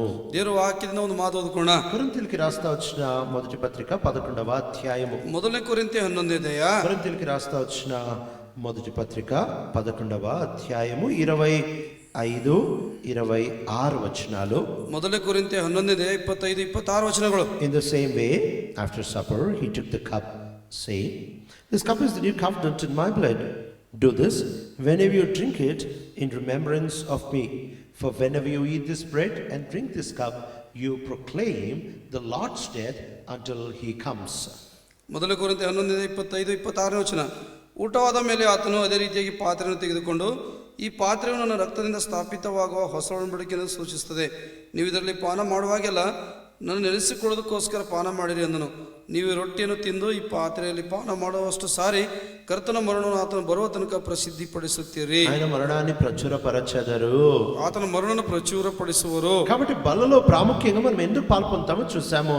ಮೇಜಿನಲ್ಲಿ ಪ್ರಾಮುಖ್ಯವಾಗಿ ನಾವು ಯಾಕೆ ಭಾಗವಹಿಸ್ತೇವೆ ಅಂತ ನೋಡ್ತಾ ಬಂದೆ. అక్కడ కనిపించేది ఉట్టి చిహ్నం, సాదృశ్యం మాత్రమే. ಅಲ್ಲಿರ್ತಕ್ಕಂಥ ಚಿಹ್ನೆಗಳು ಸಾದೃಶ್ಯ ಮಾತ್ರನೇ. అయితే వాస్తవంగా జరిగేది ఏంటంటే మనం ఆత్మలో ప్రభువుని ముట్టి ప్రభువుని పాలు పొందుతున్నాము. ನಾವು ವಾಸ್ತವವಾಗಿ ನಾವು ನೋಡಬೇಕಾದ್ರೆ ಆತ್ಮದಲ್ಲಿ ದೇವರನ್ನು ಮುಟ್ಟಿ ದೇವರಲ್ಲಿ ನಾವು ಭಾಗವಹಿಸ್ತಾ ಇದ್ದೇವೆ. అందుకని ఆ తర్వాత మాట రాస్తున్నారు, ಅದಕ್ಕೋಸ್ಕರ ಅದ ನಂತರ ಮಾತು ಬರೀತಿದ್ರೆ మనము ప్రభు మరణాన్ని ప్రచురపరచెదము. ಆತ ಯೇಸು ಕ್ರಿಸ್ತ ದೇವರ ಮರಣವನ್ನು ಪ್ರಚುರಪಡಿಸುವೆವು.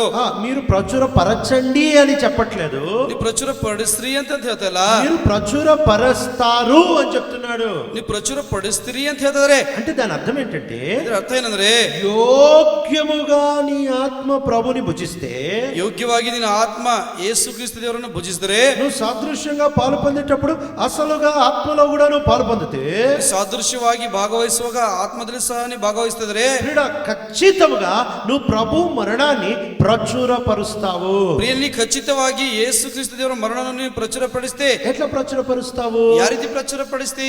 వాస్తవంగా మనం ఏమన్నా తిన్నాం అనుకుందాము. ವಾಸ್ತವವಾಗಿ ನಾವು ಏನಾದ್ರೂ ತಿಂದಿದ್ದೀವಿ ಅಂತ ತಿಳ್ಕೋಣ. ఎందుకు మనం భోజనం చేస్తాము? ನಾವು ಯಾಕೆ ಊಟ ಮಾಡ್ತೇವೆ?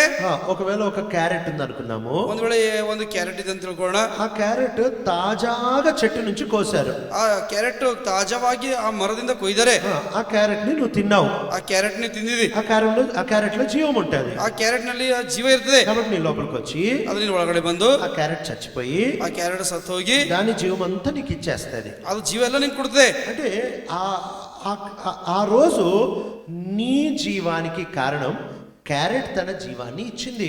ಆ ದಿವಸಕ್ಕೆ ನಿನ್ನ ಜೀವಕ್ಕೆ ಕಾರಣ ಕ್ಯಾರೆಟ್ ತನ್ನ ಜೀವ ಕೊಟ್ಟಿದೆ. ఆహారం అనేది అద్భుతమైన సువార్త. ಆಹಾರ ಅಂತಕ್ಕಂಥದ್ದು ಅದ್ಭುತವಾದಂಥ ಸುವಾರ್ತೆ. ఎందుకంటే ఏదన్నా తాగుతున్నా తింటున్నా అది ఏం చేస్తుందంటే దాని జీవాన్ని చచ్చిపోయి నీకు ఇచ్చేస్తుంది. ಯಾವ್ದಾದ್ರು ತಿಂತಾ ಇದ್ರೆ ಕುಡಿತಾ ಇದ್ರೆ ಅದ್ರ ಜೀವ ಅದು ಸತ್ತು ಹೋಗಿ ಅದು ನಿಂಗೆ ಕೊಡ್ತಾ ಇದೆ. అది అచ్చంగా బల్ల దగ్గర మనం చూడొచ్చు. ಅದು ಅಕ್ಷರಸ್ಥವಾಗಿ ನಾವು ಮೇಜಿನ ಹತ್ರ ನೋಡ್ಬೋದು. ఎప్పుడైతే మనము ఒక మాంసం కానీ లేకపోతే ఒక ఫలం కానీ తింటామో వాటి జీవం అవి మనకి ఇస్తాయి. ಯಾವಾಗಾದ್ರೂ ಒಂದು ಮಾಂಸ ಆಗಲಿ ಒಂದು ಫಲವನ್ನು ನಾವು ತಿಂತೇವೋ ಅದರ ಜೀವ ನಮ್ಗೆ ಕೊಡ್ತವೆ. అందుకనే ఒకవేళ తాజా యాపిల్ తిన్నామనుకో, తాజా ಒಂದು ಸೇಬ್ ತಿಂದಿವಿ ಅಂತ ತಿಳ್ಕೋ, దాంట్లో ఎక్కువ జీవం ఉంటుంది. ఆ జీవం అంతా నీకు వస్తుంది. ಅದರಲ್ಲಿ ಹೆಚ್ಚಾದಂತ ಜೀವ ಇರ್ತದೆ. ಅದು ಜೀವನ ಒಳಗಡೆ ಬರ್ತದೆ. దాన్ని అట్లానే వదిలేసామనుకో, ಅದನ್ನು ಒಂದು ವೇಳೆ ಅದೇ ರೀತಿ ಬಿಟ್ಟಿದೆ ಅಂತ ತಿಳ್ಕೋ, రోజు దాని జీవం దానంతట అది సామాన్యంగా చచ్చిపోతా ఉంటది. ಅದರ ಜೀವ ಅದಕ್ಕೆ ಸಾಮಾನ್ಯವಾಗಿ ದಿವಸ ಸಾಯ್ತಾ ಇರ್ತದೆ. 10 రోజులు అయిపోయిన తర్వాత నువ్వు తిన్నావనుకో, 10 ದಿವಸ ಆದ ನಂತರ ನೀ ತಿಂದ ಅಂತ ತಿಳ್ಕೋ, అది కొంచెం జీవమే దాని దగ్గర ఉంటుంది. ఆ కొంచెమే ఇస్తుంది నీకు. ಅದರಲ್ಲಿ ಸ್ವಲ್ಪ ಜೀವ ಮಾತ್ರ ಇರ್ತದೆ, ಸ್ವಲ್ಪ ನಿನಗೆ ಮಾತ್ರ ಕೊಡ್ತದೆ. అంటే ఏం జరుగుతుంది అక్కడ అంటే, ಅಲ್ಲಿ ಏನ್ ಜరుగుತ್ತದೆ ಅಂದ್ರೆ, ఒకప్పుడు తాజాగా ఉంటే ఒక రోజంతటికి సరిపోయే శక్తిని ఇస్తుంది. ಆ ತಾಜಾವಾಗಿರ್ತಕ್ಕಂಥ ಒಂದು ದಿವಸಕ್ಕೆ ಬೇಕಾಗಿರ್ತಕ್ಕಂಥ ಶಕ್ತಿ ಕೊಡ್ತದೆ. కానీ ఎప్పుడైతే అది నెమ్మదిగా చచ్చిపోతా ఉంటుందో, ಅದು ಯಾವಾಗ ನೆಮ್ಮದಿಯಾಗಿ ಸಾಯ್ತಾ ಇರ್ತದೋ అది చాలా తక్కువ శక్తిని ఇస్తుంది. ಅದು ಬಹಳ ಕಡಿಮೆ ಶಕ್ತಿ ಕೊಡ್ತದೆ.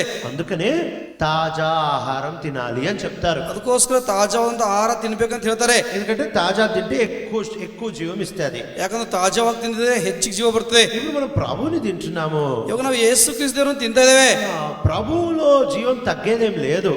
ಯೇಸು ಕ್ರಿಸ್ತದಲ್ಲಿ ಜೀವ ಕಡಿಮೆ ಆಗ್ತಕ್ಕಂಥ ಏನಿಲ್ಲ. ఆయన జీవం ఎప్పుడు అట్లానే ఉంటుంది. ಆತನ ಜೀವ ಯಾವಾಗಲೂ ಅದೇ ರೀತಿಯಾಗಿರ್ತದೆ. ఆ జీవాన్ని ఎప్పుడైతే మనం తీసుకుంటామో, ಆ ಜೀವ ಯಾವಾಗ ನಾವು ತೆಗೆದುಕೋತೇವೋ అప్పుడు నువ్వు బ్రతికే జీవము దేని బట్టి బ్రతుకుతావంటే ఆ తీసుకున్న దాని జీవంతో నువ్వు బ్రతుకుతావు. ಅವಾಗ ನೀ ಬದುಕ್ತಕ್ಕಂಥ ಜೀವ ಎದರಿಂದ ಬದುಕ್ತಂದ್ರೆ ನೀ ತೆಗೆದುಕೊಂಡಂತ ಜೀವದಿಂದ ಬದುಕ್ತೆ.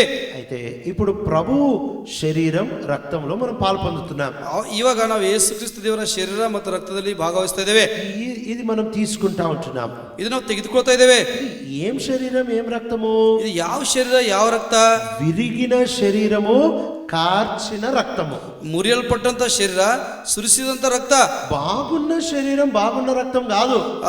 ಚೆನ್ನಾಗಿರ್ತಕ್ಕಂಥ ಶರೀರ ಚೆನ್ನಾಗಿರ್ತಕ್ಕಂಥ ರಕ್ತ ಅಲ್ಲ. విరిగిన దేహము, కారిన రక్తము.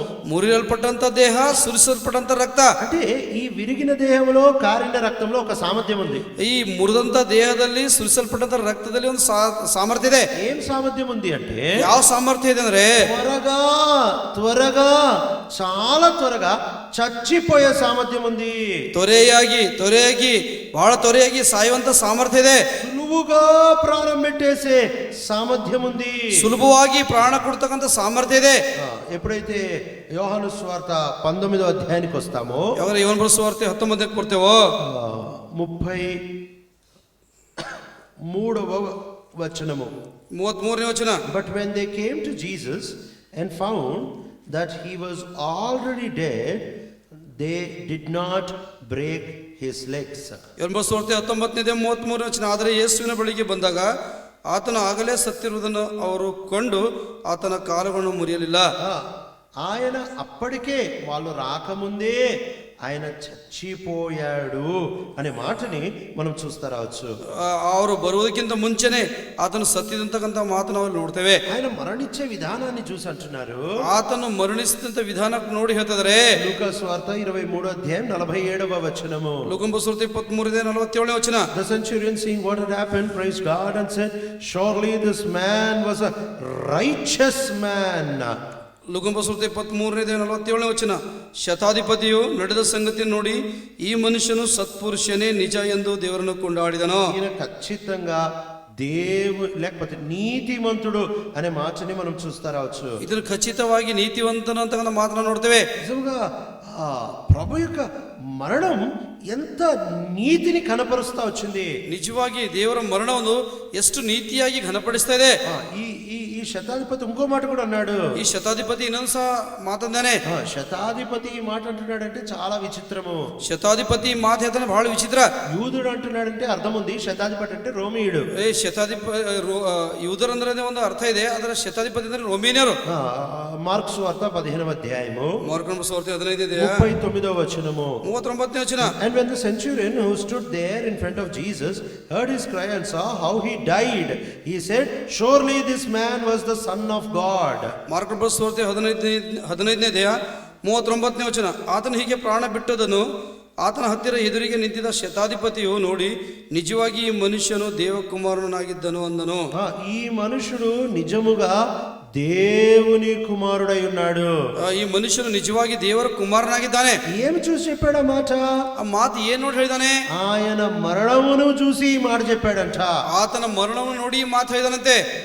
మరణాన్ని చూసి దేవుని కుమారుడు అని ఎందుకు అంటున్నాడు? మరణವನ್ನು ನೋಡಿ ದೇವರ కుమారనంತ ಯಾಕಂತ ಇದ್ದಾರೆ? ఆ రోమియుడు ఒక విషయాన్ని గ్రహించాడు. ఆ రోమియರು ಒಂದು ವಿಷಯ ಗ್ರಹಿಸಿದ್ದಾರೆ. ఈ భూమి మీద అతి అతి అతి బలమైనవాడు ఎవరంటే, ఈ భూమిಯಲ್ಲಿ ಅತಿ ಬಲವಾಗಿ ಇರತಕ್ಕಂಥವ್ರು ಯಾರಂದ್ರೆ, తాను చెయ్యగలిగి ఉండి కూడా చెయ్యకుండా ఆగేవాడంత బలవంతుడు ఇంకోడు లేడు. తాను ಮಾಡಬಲ್ಲವನಾಗಿದ್ದರೂ ಸಹ ಮಾಡಲಾರದಂತೆ ಇದ್ದವನು ಸಹ ಬೇರೆ ಯಾರು ಸಹ ಇಲ್ಲ. యేసు ప్రభుని చూశాడు. ಯೇಸು ಕ್ರಿಸ್ತರು ನೋಡಿದಾನೆ. యేసు ప్రభుకి బ్రతికే సామర్థ్యం ఉందని తెలుసు. ಯೇಸು ಕ್ರಿಸ್ತರಿಗೆ ಬದುಕುವಂತ ಸಾಮರ್ಥ್ಯ ಅಂತ ಗೊತ್ತು. యేసు ప్రభువారిలో విపరీతమైన శక్తి ఉందని తెలుసు.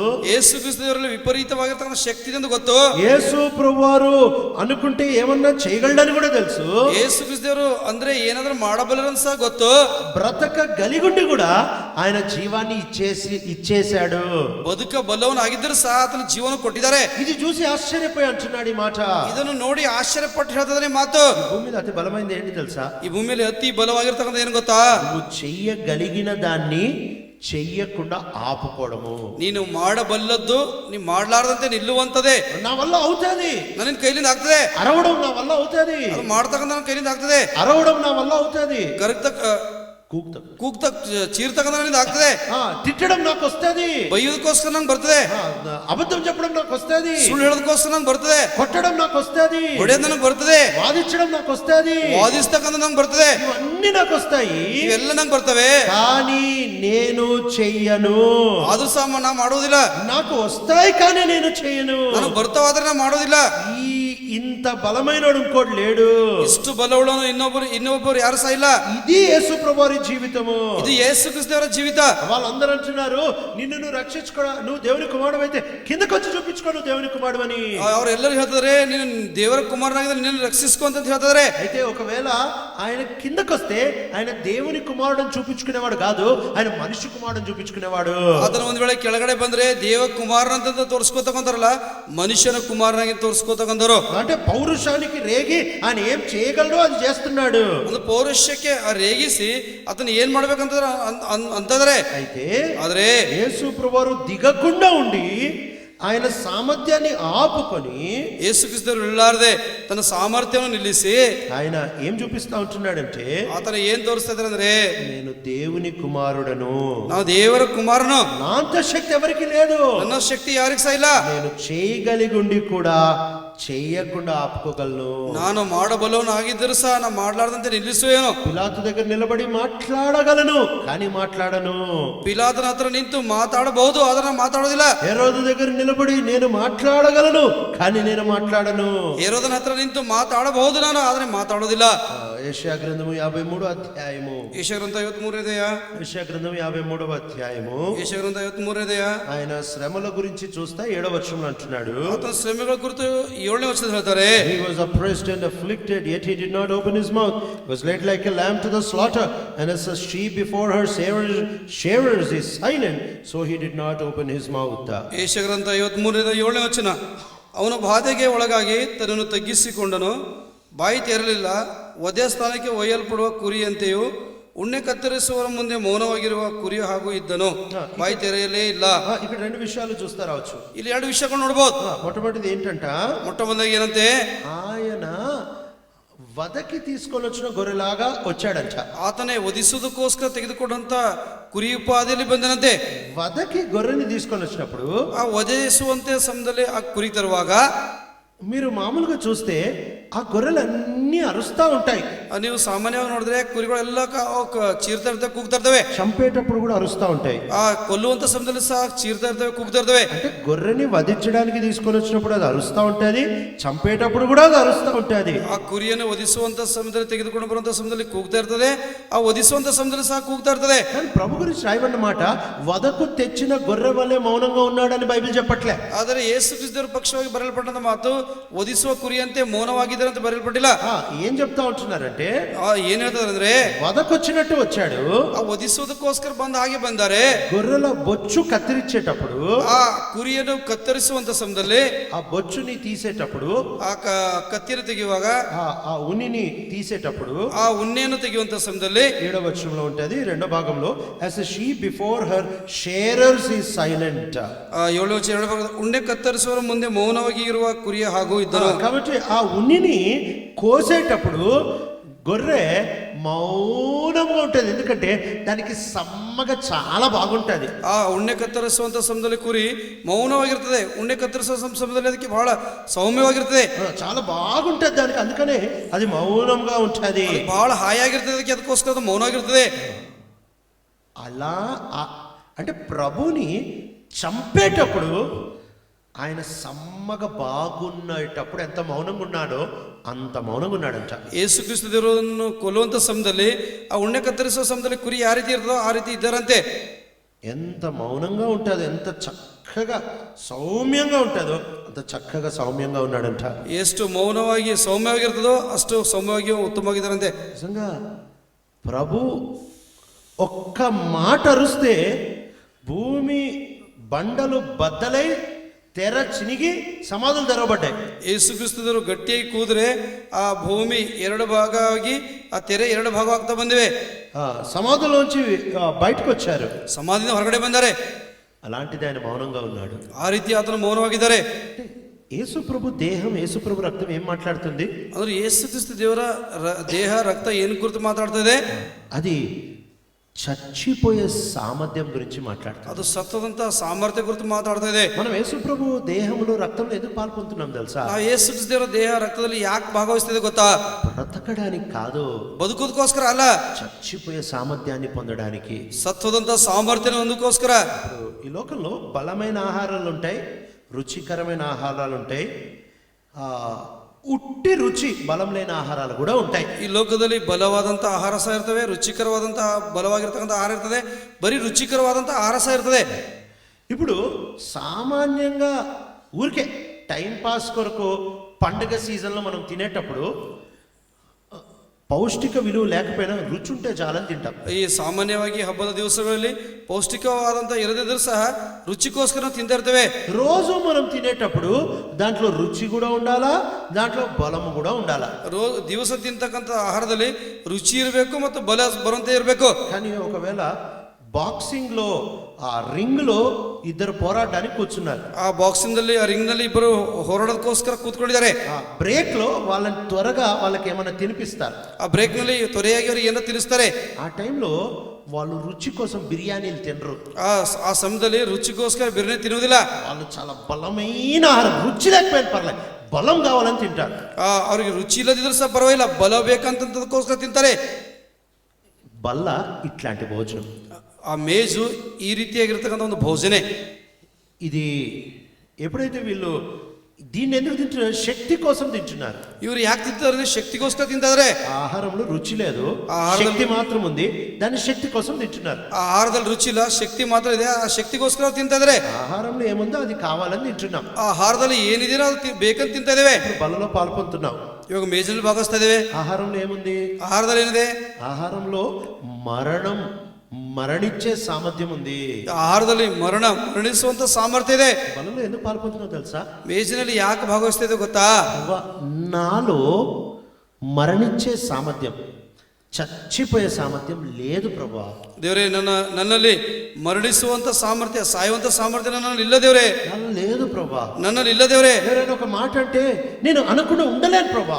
ಯಾರಾದ್ರೂ ಈ ಒಂದು ಮಾತಂದ್ರೆ ನಾ ಅನುಲಾರದೆ ಇರುವುದಿಲ್ಲ ದೇವರೇ. ఎవరన్నా ఏమన్నా గాయపరిచే మాట అంటే నేను బాధపడకుండా ఉండలేను ప్రభా. ಯಾರಾದ್ರೂ ಗಾಯಪಡಿಸುವಂತ ಮಾತಾಡಿದ್ರೆ ನಾ ಮೌನವಾಗಿ ಇರಲಾರ ದೇವರೇ. నా లోపల బాధ లేకుండా ఉండలేను ప్రభా. ನನ್ನ ಒಳಗಡೆ ಬಾಧೆ ಇಲ್ಲದೆ ಇರುವುದಿಲ್ಲ ದೇವರೇ. నా మీద ఒత్తిడి ఉన్నప్పుడు చింతపడకుండా ఉండలేను ప్రభా. ನನ್ನ ಮೇಲೆ ಒತ್ತಡ ಇದ್ದಾಗ ನಾ ಚಿಂತೆ ಮಾಡಲಾರದೆ ಇರುವುದಿಲ್ಲ ದೇವರೇ. అంటే మరణించడం, చచ్చిపోవడం నా వల్ల కాదు ప్రభా. ಮರಣಿಸ್ತಕ್ಕಂಥದ್ದು, ಸಾಯ್ತಕ್ಕಂಥದ್ದು ನನ್ನಿಂದ ಆಗ್ತಾ ಇಲ್ದವ್ರೆ.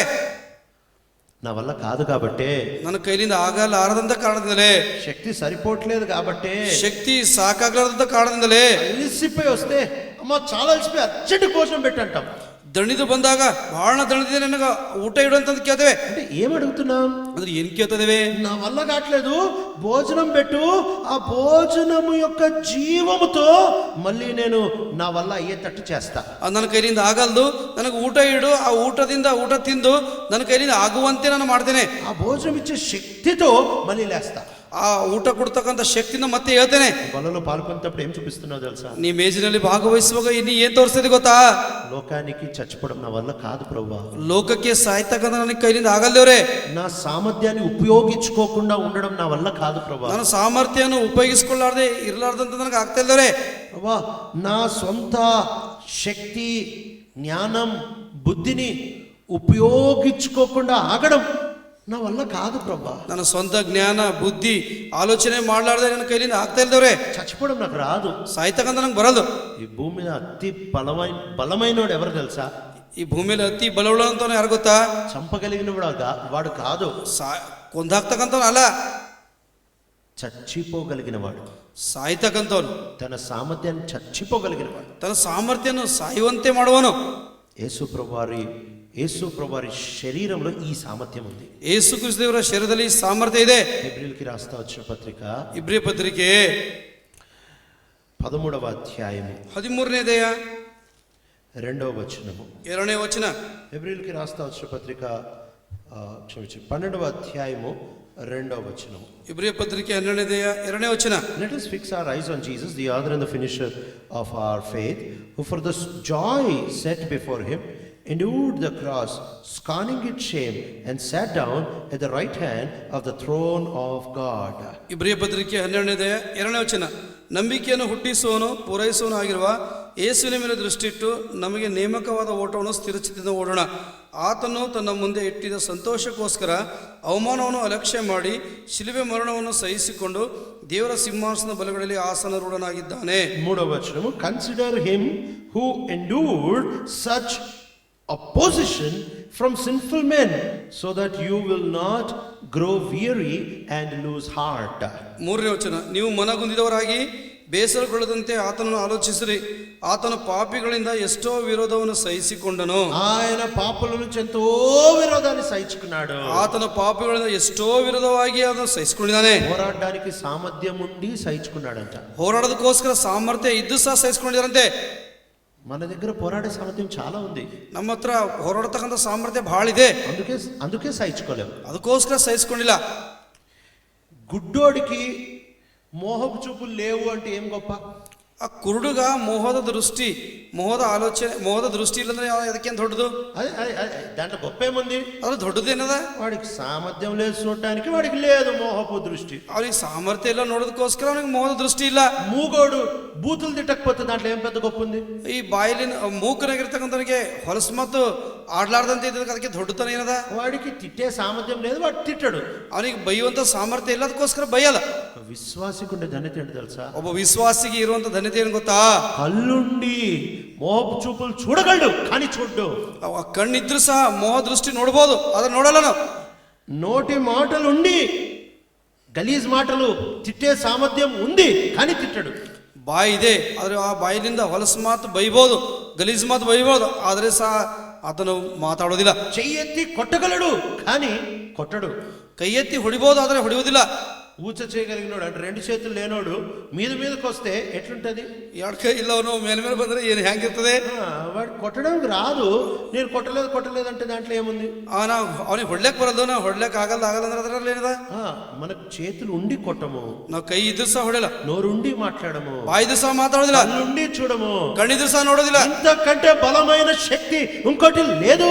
ಇದಕ್ಕಿಂತ ಬಲವಾದಂತ ಶಕ್ತಿ ಇನ್ನೊಂದರಲ್ಲಿಲ್ಲ. ఒక క్రైస్తవుడు బలలో పాలు పొందడం ఈ శక్తిని పొందడానికి. ಒಬ್ಬ ಕ್ರೈಸ್ತನು ಬಲ ಹೊಂದೋದಕ್ಕೋಸ್ಕರ ಈ ಮೇಜಿನಲ್ಲಿ ಭಾಗವಹಿಸ್ತಕ್ಕಂಥದ್ದು. ఎందుకంటే బలలో ఉంటున్న ఈ శరీరము, ఈ రక్తములో ఈ సామర్థ్యం విపరీతంగా ఉంది. ಈ ಮೇಜಿನಲ್ಲಿರ್ತಕ್ಕಂಥ ಸಾಮರ್ಥ್ಯ ಶಕ್ತಿ ವಿಪರೀತವಾಗಿದೆ. ఆయనలో ఉంటున్న సామర్థ్యము, ಆತನಲ್ಲಿರ್ತಕ್ಕಂಥ ಸಾಮರ್ಥ್ಯ, ఆయనలో ఒక్క కణములో ఉంటున్న సామర్థ్యం మొత్తం భూమిని కాల్చేస్తుంది. ಆತನಲ್ಲಿರ್ತಕ್ಕಂಥ ಒಂದು ಕಣದಲ್ಲಿರ್ತಕ್ಕಂಥ ಸಾಮರ್ಥ್ಯ ಭೂಮಿಯನ್ನು ಸುಟ್ಟು ಬಿಡುತ್ತದೆ. అలాంటి శరీరాన్ని గుద్ది పిండి చేశారు, కానీ ఆ సామర్థ్యం బయటకు రాకుండా ఆపుకున్నాడు. ಅಂತ ಶರೀರವನ್ನು ಗುದ್ದಿ ಅದಕ್ಕೆ ಉಂಡಿ ಮಾಡಿದರೆ ಆ ಸಾಮರ್ಥ್ಯ ಹೊರಗೆ ಬರಲಾರದಂತೆ ಕಾಪಾಡಿಕೊಂಡಿದ್ದಾನೆ. ఆయన రక్తం దురాత్మలని దహించి ఆట ఆడుకునే సామర్థ్యం ఉంది. ಆತನ ರಕ್ತದಲ್ಲಿ ದುರಾತ್ಮಗಳನ್ನು ದಹಿಸಿ ಆಟ ಆಡ್ಕೊಳ್ತಕ್ಕಂಥ ಸಾಮರ್ಥ್ಯ ಇದೆ. కానీ రక్తం అంతా కొట్టి చిందింపజేశారు. ಅದು ರಕ್ತ ಎಲ್ಲ ಹೊಡೆದು ಈ ರೀತಿ ಸೋರುವಂತೆ ಮಾಡಿದ್ದಾರೆ. కానీ ఆ రక్తం ఎవరిని కాల్చకుండా ఆయన ఆపుకునే సామర్థ్యం ఉంది.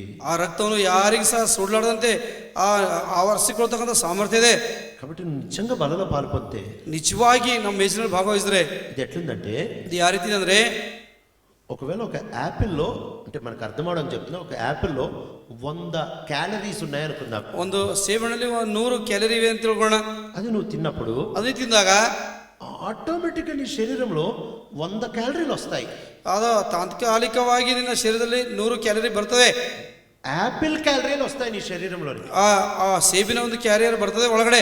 నువ్వు తినిన తర్వాత ನೀ ತಿಂದ ನಂತರ మళ్ళీ యాపిల్ ని పిండి కొంచెం లివర్ లో కొంచెం కిడ్నీలో నువ్వు ఏం అవసరం లేదు, తింటే చాలు ఆటోమేటిక్ దాని శక్తి నీకు వస్తుంది. ಮತ್ತೆ ನೀನು ಆ್ಯಪಲ್ ಗುದ್ದಿ ಹಿಂಡಿದ್ರೆ ಲಿವರ್ದಲ್ಲಿ ಹೋದ್ರೆ ಅಲ್ಲ, ನೀ ತಿಂದ್ರೆ ಸಾಕು, ಅದು ಒಳಗಡೆ ಪ್ರವೇಶ ಮಾಡ್ತವೆ. నువ్వు లోపలికి తీసుకోవడం నీ పని. లోపలికి వెళ్ళిందంటే గ్యారంటీగా ಆಪಲ್ ಶಕ್ತಿ ಅಂತ ನೀಕ್ ಇಚ್ಛೇಸ್ತದೆ. ನೀವು ಒಳಗಡೆ ತೆಗೆದುಕೊಳ್ತಕ್ಕಂಥ ನಿನ್ನ ಕೆಲಸ ಅಷ್ಟೇ. ಒಳಗಡೆ ಹೋದ ನಂತರ ಆ ಶಕ್ತಿ ಎಲ್ಲ ಆಪಲ್ ತೆಗೆದುಕೋತೆ. ಬಲలో ఎంత శక్తి ఉంది తెలుసా? ಮೇಜಿನಲ್ಲಿ ಎಷ್ಟು ಶಕ್ತಿ ಇದೆ ಗೊತ್ತಾ? ಆ ಸಿಲುಬ మీద, ಆ ಸಿಲುಬೆದ ಮೇಲೆ ఆయనను కొట్టిన ఆపుకునే శక్తి, ಆತನು ಹೊಡೆದ್ರು ಸಹ ನಿಲ್ಲಿಸ್ಕೊಂತಕ್ಕಂಥ ಶಕ್ತಿ, ఆయన ముఖం మీద ఉమ్మేసిన ఆపుకునే శక్తి, ಆತನ ಮುಖದ ಮೇಲೆ ಉಗುಳ್ದು ಸಹ ನಿಲ್ಲಿಸ್ಕೋತಕ್ಕಂಥ ಶಕ್ತಿ, ఆయన ముఖం మీద గుద్దిన ಆ ಸಾಮರ್ಥ್ಯಾన్ని ಆಪುకునే ಶಕ್ತಿ, ಆತನ ಮುಖದ ಮೇಲೆ ಗುದ್ದಿದ್ರು ಸಹ ಆ ಸಾಮರ್ಥ್ಯನು ತಾಳ್ಕೊಳ್ತಕ್ಕಂಥ ಶಕ್ತಿ, ఆయన రెచ్చగొడతా దేవుని కుమారుడు దిగిరా రెచ్చగొట్టిన ಆಪುకునే ಶಕ್ತಿ, ಆತನನ್ನು ಈ ರೀತಿ ಅವರಿಗೆ ಉಲ್ಟ ಮಾತಾಡಿ ನೀ ದೇವರ ಮಗನಾಗಿದ್ದರೆ ನೀ ಕೆಳಗಿಳಿದು ಬಾ ಅಂತ ಈ ರೀತಿ ಮಾಡಿದ್ರು ಸಹ ಆತನ ನಿಲ್ಲಿಸ್ಕೋತಕ್ಕಂಥ ಶಕ್ತಿ. అంత శక్తి ఉంది, ಅಷ್ಟು ಶಕ್ತಿ ಇದೆ. ఆపుకునే శక్తి. యేసు ప్రభు శరీరంలో రక్తంలో ఉన్నట్టు ఈ భూమి మీద ఎవరిలో లేదు. ನಿಲ್ಲಿಸ್ಕೋತಕ್ಕಂಥ ಶಕ್ತಿ ಯೇಸು ಕ್ರಿಸ್ತ ದೇವರ ರಕ್ತದಲ್ಲಿದ್ದಂಥ ಶಕ್ತಿ ಈ ಭೂಮಿಯಲ್ಲಿ ಯಾರೂ ಸಹ ಇಲ್ಲ. సామర్థ్యం ఉండి దాన్ని వాడుకోకుండా ఆపుకోగలిగిన శక్తి ఆయన శరీరం రక్తంలో ఉంది. ಸಾಮರ್ಥ್ಯ ಇದ್ರೂ ಸಹ ಅದನ್ನು ನಿಲ್ಲಿಸಿಕೊಂಡು ಆ ಶರೀರದಲ್ಲಿ ಆ ರಕ್ತದಲ್ಲಿ ಅಷ್ಟು ಶಕ್ತಿ ಇದೆ. ఈరోజు బలలో ఎందుకు పాల్పొందుతావు తెలుసా? ಇದು ಸಹ ಮೇಜಿನಲ್ಲಿ ಯಾಕೆ ಭಾವಿಸ್ತದೆ ಗೊತ್ತಾ? ప్రభా నాలో ఈ శక్తి లేదు ప్రభా, ನನ್ನಲ್ಲಿ ದೇವರ ಈ ಶಕ್ತಿ ಇಲ್ಲ, నా వల్ల కాదు, ನನ್ನ ಕೈಯಿಂದ ಆಗಲ್ಲ. అందుకనే నేను ఆ శరీరాన్ని, ఈ సామర్థ్యం కలిగిన ఆ శరీరాన్ని, ఈ శక్తిని కలిగిన ఆ రక్తాన్ని నేను తీసుకుంటాను. ಆ ಶರೀರವನ್ನು, ಆ ರಕ್ತದಲ್ಲಿರ್ತಕ್ಕಂಥ ಶರೀರವನ್ನು ನಾನು ಆ ಸಾಮರ್ಥ್ಯಕ್ಕೋಸ್ಕರ ತೆಗೆದುಕೋದೇನೆ, నేను దాన్ని తీసుకుంటాను. ನಾನು ತೆಗೆದುಕೋದೇನೆ. ఇట్లా ఎప్పుడైతే పాల్పొందుతావో, ಈ ರೀತಿ ಯಾವಾಗಲೇ ಭಾಗವಹಿಸ್ತೀಯೋ నువ్వు ప్రభు మరణాన్ని ప్రచురపరచు అని చెప్పట్లే. ನೀ ಯೇಸು ಕ್ರಿಸ್ತ ದೇವರ ಮರಣವನ್ನು ಪ್ರಚುರ ಪಡಿಸು ಅಂತ ಹೇಳ್ತಾ ಇಲ್ಲ. నువ్వు ప్రభు మరణాన్ని ప్రచురపరుస్తావు, గ్యారంటీ ఇది. ನೀವು ಯೇಸು ಕ್ರಿಸ್ತ ದೇವರ ಮರಣವನ್ನು ಪ್ರಚುರ ಪಡಿಸ್ತೀ, ಇದು ಖಚಿತತೆ. నిజంగా బలలో పాల్పొందావు అనే దానికి రుజువు ఏంటి తెలుసా? ನೀನು ನಿಜವಾಗಿ ಮೇಜಿನಲ್ಲಿ ಭಾಗವಹಿಸೋದಕ್ಕೆ ಖಚಿತತೆ ಏನು ಗೊತ್ತಾ? బలలో పాల్పొందిన తర్వాత ಮೇಜಿನಲ್ಲಿ ಭಾಗವಹಿಸಿದ ನಂತರ నీలో ఈ మరణించే సామర్థ్యం వస్తుంది. ನಿನ್ನಲ್ಲಿ ಮರಣಿಸ್ತಕ್ಕಂಥ ಸಾಮರ್ಥ್ಯ ಬರ್ತದೆ. ఒకవేళ ముగ్గురు కూర్చొని ఉన్నారు, ಒಂದು ವೇಳೆ ಮೂವರು ಕೂತ್ಕೊಂಡಿದ್ದಾರೆ, ఒక యాపిల్ ఎవరో తినేశారు. ಒಂದು ಸೇಬು ಯಾರೋ ತಿಂದಾರೆ. ఎవరు తిన్నారు ఎట్లా గుర్తుపట్టాలి? ಯಾರು ತಿಂದಾರೆ ಯಾವ ರೀತಿ ಗುರುತು ಹಿಡಬೇಕು? వాళ్ళు తినక మునుపు వాళ్ళ శక్తి ఎంత ఉందో చూడాలి. ಅವ್ರು ತಿನ್ನೋದಕ್ಕಿಂತ ಮುಂಚೆ ಅವ್ರ ಶಕ್ತಿ ಎಷ್ಟಂತ ನೋಡ್ಬೇಕು. ఆ తర్వాత ఎవరో ఒకరు తిన్నారు, ಅದಾಂತರ ಯಾರೋ ಒಬ್ರು ತಿಂದಾರೆ. ఎవరు తిన్నారు ఎట్లా తెలుస్తుంది? ಯಾರು ತಿಂದಾರೆ ಯಾವಾಗ ಯಾರು ಹೆಂಗ್ ಹೊನತ್ತದೆ? వాళ్ళ శక్తిని మళ్ళీ కొలిస్తే ಅವರ ಶಕ್ತಿ ಮತ್ತೆ ಅಳದ್ರೆ ఇద్దరు శక్తి ముందెంత ఉందో ఇప్పుడు కూడా అంతే ఉంటది. ಆ ಇಬ್ಬರ ಶಕ್ತಿ ಮೊದಲು ಎಷ್ಟಿತ್ತೋ ಈಗ ಸಹ ಅಷ್ಟೇ ಇರ್ತದೆ. అయితే ఒకడికి యాపిల్ శక్తి ఎక్కువ వస్తుంది, ಆದ್ರೆ ಒಬ್ಬನಿಗೆ ಆ ಸೇಬಿನ ಶಕ್ತಿ ಹೆಚ್ಚಿಗೆ ಬರ್ತದೆ. అప్పుడు చెప్పొచ్చు, ఓ వీడు యాపిల్ తిన్నాడు ఎందుకంటే వీడి శక్తి పెరిగింది. ಅವಾಗ ಹೇಳ್ಬೋದು, ಇವ ಸೇಬ್ ತಿಂದಾನೆ, ಇವನ ಶಕ್ತಿ ಹೆಚ್ಚಿಗೆ ಬೆಳೆದೆ. బలలో యోగ్యంగా పాల్పొందాడంటే ಒಬ್ಬ ಯೋಗ್ಯವಾಗಿ ಮೇಜಿನಲ್ಲಿ ಭಾಗವಹಿಸ್ತಾರಂದ್ರೆ ఎట్లా చెప్పొచ్చు తెలుసా? ಯಾವ ರೀತಿ ಹೇಳ್ಬೋದು ಗೊತ್ತಾ? చూడంగానే చెప్పొచ్చు, ನೋಡಿದ ತಕ್ಷಣ ಹೇಳ್ಬೋದು, ఈ లోపల కొత్త శక్తి వచ్చింది. ಅದೇ ಇವನ ಒಳಗಡೆ ಶಕ್ತಿ ಬಂದೆ, ಹೊಸ ಶಕ್ತಿ. ఏం శక్తి? ಯಾವ ಶಕ್ತಿ? ఎంత రెచ్చగొట్టినా బాధపడాడు, ಎಷ್ಟು ಅವನಿಗೆ ರೇಗಿಸಿದ್ರು ಸಹ ಬಾಧೆ ಪಡೋದಿಲ್ಲ. పరిస్థితి ఎట్లున్నా మాట్లాడు. ಪರಿಸ್ಥಿತಿ ಯಾವ ರೀತಿ ಇದ್ರು ಸಹ ಮಾತಾಡೋದಿಲ್ಲ. ఎంత రెచ్చగొట్టా కోపం రాదు, ಎಷ್ಟೇ ರೇಗಿಸಿದ್ರು ಸಹ ಅವನಿಗೆ ಕೋಪ ಬರಲ್ಲ. అప్పుడు అర్థమైపోతుంది, ಅವಾಗ ಅರ್ಥ ಆಗ್ತದೆ వీళ్ళు ముగ్గురులో వీడు బలలో పాల్పొందాడు. ಅವಾಗ ಅರ್ಥ ಆಗ್ತದೆ, ಈ ಮೂಗರಲ್ಲಿ ಈ ವ್ಯಕ್ತಿ ಮಾತ್ರ ಮೇಜಿನಲ್ಲಿ ಭಾಗವಹಿಸ್ತಾನೆ, వ్యక్తి నిజంగా పాల్పొందాడు. ಈ ವ್ಯಕ್ತಿ ನಿಜವಾಗಿ ಭಾಗವಹಿಸ್ತಾನೆ. యేసు ప్రభు శరీరం రక్తంలో ఉంటున్న శక్తి నలోనికి వచ్చింది. ಯೇಸು ಕ್ರಿಸ್ತನ ಶರೀರದಲ್ಲಿರ್ತಕ್ಕಂಥ ರಕ್ತ ಶಕ್ತಿ ಒಳಗಡೆ ಬಂದೆ. ఇందుకని మనం బలలో పాల్పొందుతాం. ಇದಕ್ಕೋಸ್ಕರ ನಾವು ಮೇಜಿನಲ್ಲಿ ಭಾಗವಹಿಸ್ತೇವೆ. ఇట్లా పాల్పొందావు ఎప్పుడన్నా? ಹೀಗೆ ಎಂದಾದ್ರೂ ನೀವು ಭಾಗವಹಿಸಿದ್ಯಾ? ప్రభుని అడుగు, ಯೇಸು ಕ್ರಿಸ್ತರಿಗೆ ಕೇಳು. ఏదో ఆచారంగా ఇరవాలా, తినాలా, చేయెత్తాలా, మళ్ళీ చేయెత్తాలా, తీసుకోవాలా, తాగాలి. ಆಚಾರವಾಗಿ ತಿನ್ನಬೇಕು, ಕೈ ಎತ್ತಬೇಕು, ತಗೋಬೇಕು, ತಿನ್ನಬೇಕು ಅಂತ ಅಲ್ಲ. చేయెత్తాలా, గ్లాస్ తీసుకోవాలి, తాగాలి. ಕೈ ಎತ್ತಬೇಕು, ಗ್ಲಾಸ್ ತೆಗಿಬೇಕು, ಕುಡಿಬೇಕು. ఇది వద్దు ప్రభా, ಇದು ಬೇಡ ದೇವ್ರೆ, ఇది చేసేటప్పుడు ಇದು ಮಾಡುವಾಗ నిజముగా నిన్ను తినాలి, ನಿಜವಾಗಿ ನಿನ್ನನ್ನು ತಿನ್ಬೇಕು. నిన్ను నిజంగా నేను తింటే ನಿಜವಾಗಿ ನಾನು ನಿನ್ನನ್ನು ತಿಂದ್ರೆ దాని రుజువు ఏంటంటే ಅದು ಖಚಿತತೆ ಅಂದ್ರೆ నీ సామర్థ్యం, చచ్చిపోయే సామర్థ్యం నాలోనికి వచ్చేస్తుంది. ನಿನ್ನ ಸಾಮರ್ಥ್ಯ, ಸತ್ತು ಹೋಗ್ತಕ್ಕಂಥ ಸಾಮರ್ಥ್ಯ ನನ್ನ ಒಳಗಡೆ ಬರ್ತದೆ. దేవుడు అలాంటి అనుభవం దయచేయను గాక. ದೇವ್ರಂತ ಅನುಭವ ನಂಗೆ ಮನಸ್ಸಲಿ. మీ గృహాల్లో మీరు ప్రార్థన చేసుకొని బలలో పాలు పొందొచ్చు. ನಿಮ್ಮ ಮನೆಯಲ್ಲಿ ನೀವು ಪ್ರಾರ್ಥನೆ ಮಾಡಿಕೊಂಡು ಮೇಜಿನಲ್ಲಿ ಭಾಗವಹಿಸಬಹುದು. కలిగిన తండ్రి యేసు ప్రభువారి శ్రేష్టమైన ఘనమైన నామంలో నేను కీర్తించి ఆరాధించి గణపరుస్తూ ఉంటున్నాను. మన బలహీనతలు వెతుబడిన ఈ వాక్యాన్ని దీవించండి, బలలో యోగ్యమైన పాలన గ్రహించండి, ఈ ప్రజల్ని క్షేమంగా ఉంచండి. యేసు ప్రభు మా రక్షకుడి నామంలో బ్రతిమలాడి వేడుకుంటున్నాం తండ్రి. ఆమేన్. మృతులైన దేవుని యొక్క ప్రేమ, కుమారుడైన యేసు క్రీస్తు ప్రభువారి కృప, పరిశుద్ధాత్మ దేవుని యొక్క అన్యోన్య సహవాసము చేరి వచ్చిన మనకి, బలలో నిజముగా పాల్పొందు వారికి ఇప్పుడు ఎల్లప్పుడూ తోడేయుడును గాక. దయచేసి ప్రకటనలు గమనించండి. ದಯಮಾಡಿ ಪ್ರಕಟಣೆ ಗಮನಿಸ್ರಿ. ప్రతి ఆదివారము జూమ్లో ఆరాధన జరుగుతూ ఉంది. ಪ್ರತಿ ರವಿವಾರ ಜೂಮ್ನಲ್ಲಿ ಆರಾಧನೆ ಜరుగుತಾ ಇದೆ. ఒకవేళ మీకు లింక్ కావాలి అని అనుకుంటే మీరు మాకు ఫోన్ చేయొచ్చు. ಒಂದು ವೇಳೆ ನಿಮ್ಗೆ ಲಿಂಕ್ ಬೇಕಂದ್ರೆ ನಮ್ಗೆ ನೀವು ಫೋನ್ ಮಾಡಬಹುದು. ఆ తర్వాత ఈసారి దీని కింద డిస్క్రిప్షన్లో కూడా మేము లింక్ పెడతాం, సండే వర్షిప్ లింక్ పెడతాం. ಆರಾಧನೆ ವರ್ಷದಲ್ಲಿ ಈ ಸಂಡೇ ಇದು ಲಿಂಕ್ ಸಹ ಕೆಳಗಡೆ ಇರ್ತೇವೆ. యూట్యూబ్లోనే కింద పెడతాము, ಯೂಟ್ಯೂಬ್ನಲ್ಲೇ ಕೆಳಗಡೆ ಇಡ್ತೇವೆ. ఉదయకాలం 7 నుంచి 9 గంటల లోపల ఆరాధన కలిగి ఉంటాం. ಮುಂಜಾನೆ 7 ಗಂಟೆಯಿಂದ 9 ಗಂಟೆ ಒಳಗಡೆ ನಾವು ಆರಾಧನೆಗೆ ಕೂಡಿ ಬರ್ತೇವೆ. పరిస్థితులన్నీ బాగుపడే వరకు జూమ్లోనే ఆరాధన కలిగి ఉంటాం. ಪರಿಸ್ಥಿತಿ ಚೆನ್ನಾಗಿ ಆಗುವ ಮಟ್ಟಿಗೆ ಜೂಮ್ನಲ್ಲಿ ನಾವು ಆರಾಧನೆಗೋಸ್ಕರ ಕೂಡಿ ಬರ್ತೇವೆ. ఈ విషయాన్ని దయచేసి గమనించండి. ಈ ವಿಷಯ ದಯಮಾಡಿ ಗಮನಿಸ್ರಿ. Praise the lord. Praise the lord.